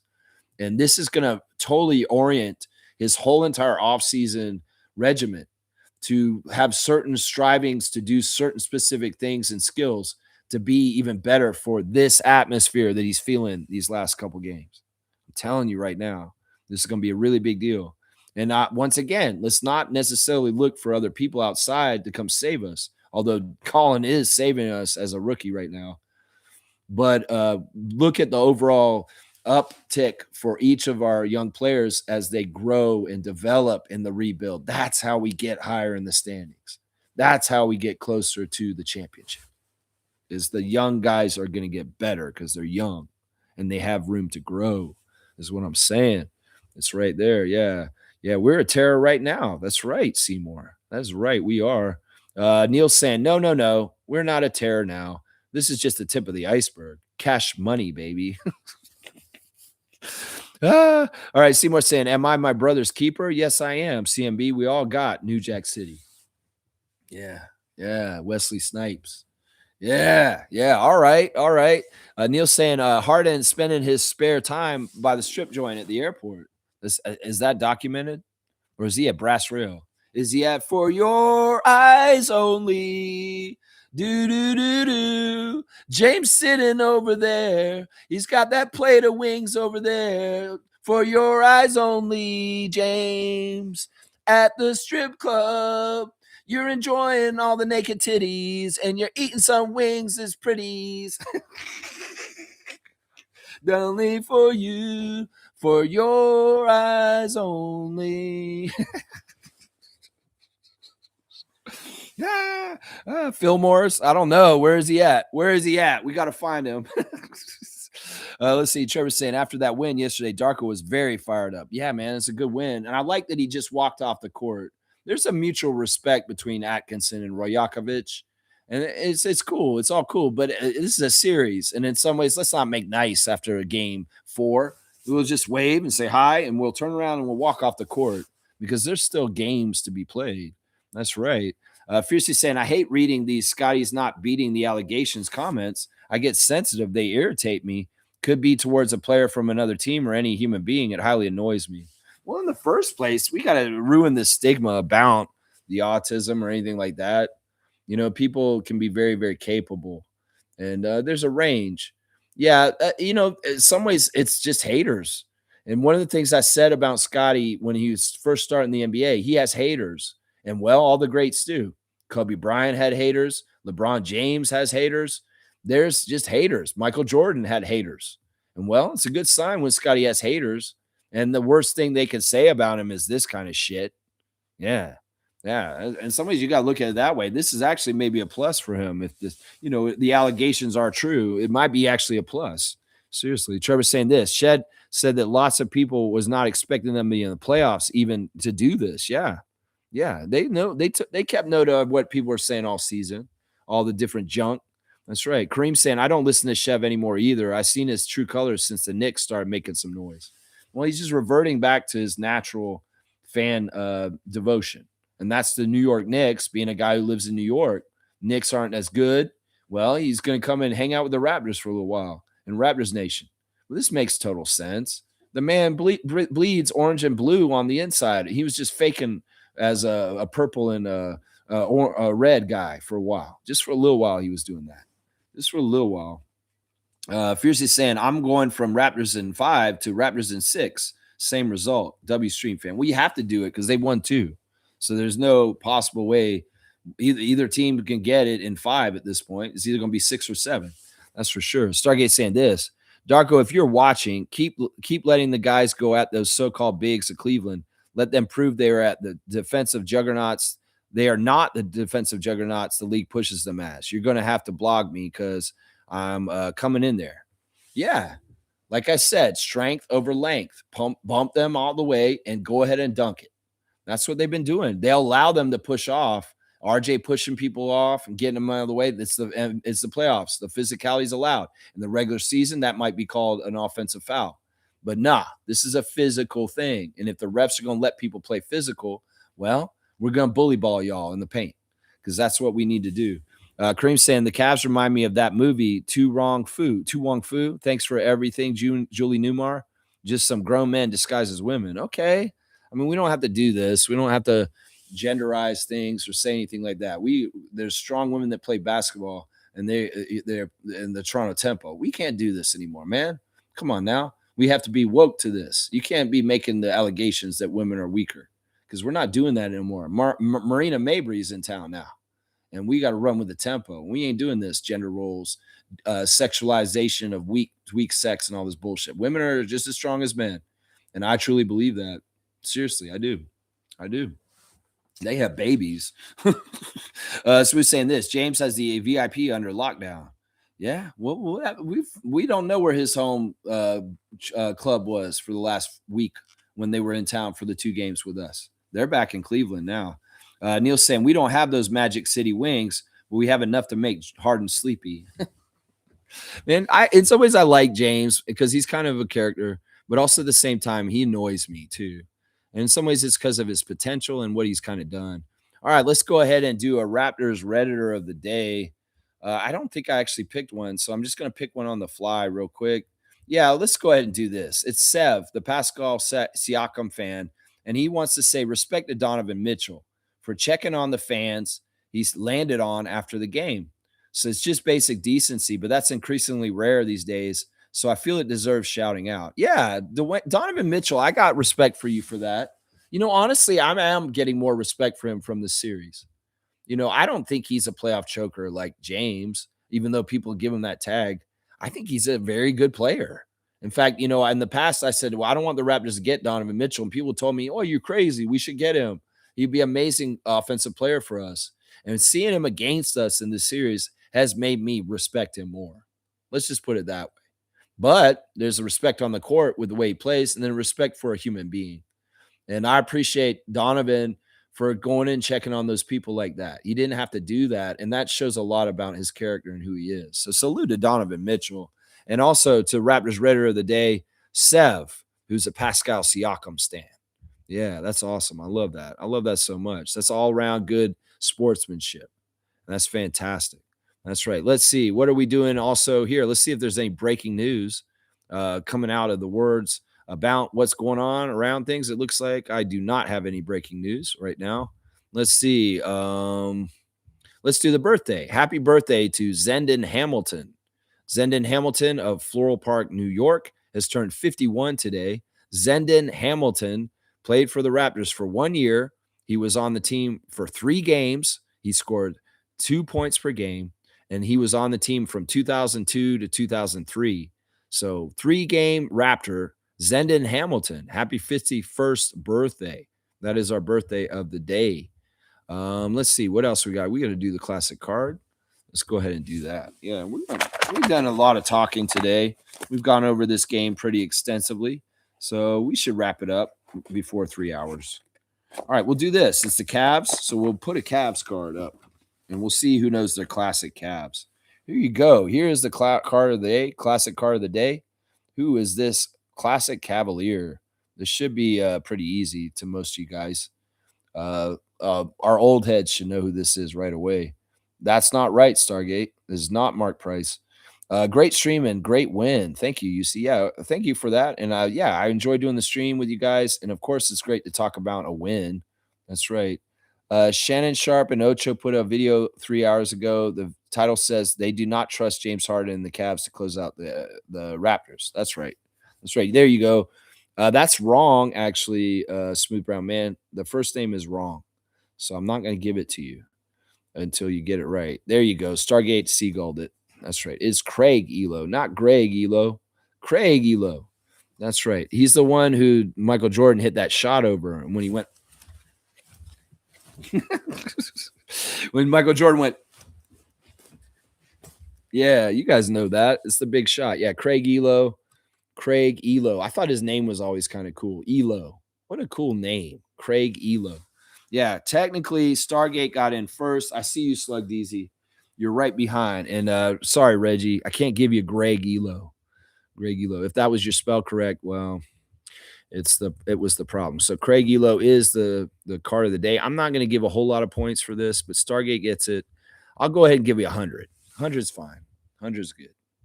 Yeah. All right. Let's go. All right. Let's wrap it up. Yeah. Yeah. Fiercely saying Toronto Tempo Media Day is live on Tempo's YouTube channel. All right. So I should get off here so I can go watch it. Y'all check out the Toronto Tempo Media Day today. We'll have reaction to it. Y'all, tomorrow's Tuesday trivia because we're going to have 2 games off.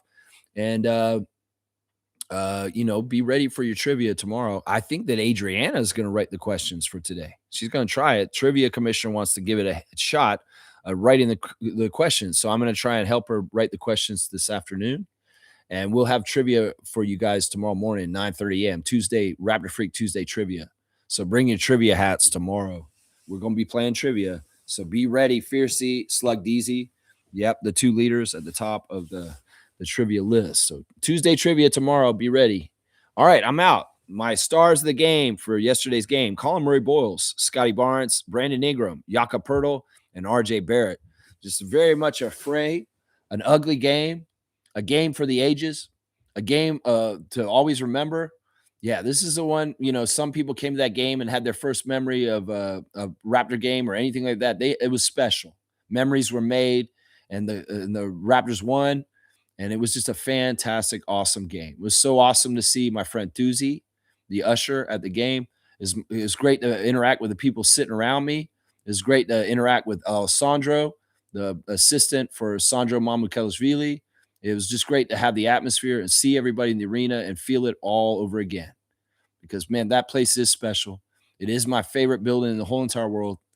And when it gets in that kind of mode, like it was yesterday for the playoff game, that's when it's at its best. And we need that again. And Adam Silver, Amazon Prime, y'all soak it up and understand. Toronto Raptors is a very, very, very powerful franchise because of the passion of their fan base. And, Adam Silver, you'd be smart to lean into it and not hold us back. Let us be one of the golden boy teams in this league because you'll get rewarded for it if you do. Trust me. That's right. All right, I'm out, y'all. Raptors, fantastic job. Coach Darko, you make me look good because I've been speaking you up this whole time and defending you left and right. Continue to help me look good by speaking your legend and speaking you up and protecting you. Coach Rajakovic is my coach, and I stand by him. And yeah, Brandon, thank you. Thank you for coming and remembering it's your life. So don't you forget and go ahead and do what you got to do. Scotty, Colin, you guys are bad men. That's all I'll say on that. And RJ, we love you. Thanks for putting the maple leaf on your heart and playing for us all in the right way. Man, I love the clips of RJ showing him when he's a little kid. There's a clip of him in a jumpsuit. He's talking about, man, I was a Raptors fan back then. What would that kid think about you now, RJ? Oh my gosh, that kid would be going crazy if he knew what I'm doing right now and I'm on the Raptors. That's what I'm saying. Some things are just a little bit different when it's that special and that sentimental. And RJ Barrett's connection and his relationship with the Toronto Raptors is as pure as it gets. I'm sorry, Knicks fans. It was never like that with him in there. That's just how it is. And we deserve that because we need our homegrown talent too up here. That's right, SGA, come home. All right, let's go Raptors and go to Cleveland and get game 5 on Wednesday night. Yeah, we'll be covering it all here. Tuesday trivia tomorrow. I'll see you guys. I'm so proud of this team, man. I get real emotional about it. And I appreciate everybody watching me. Man, be proud of your team and feel good. We got a real chance to do something. Look, if Orlando beats Detroit, the next round could be very interesting. Let's just put it that way. All right, let's go Raptors. And let's go tempo. I got to see what these ladies are saying on the YouTube right now. Let's go. I'll see y'all tomorrow. Let's go Raptors.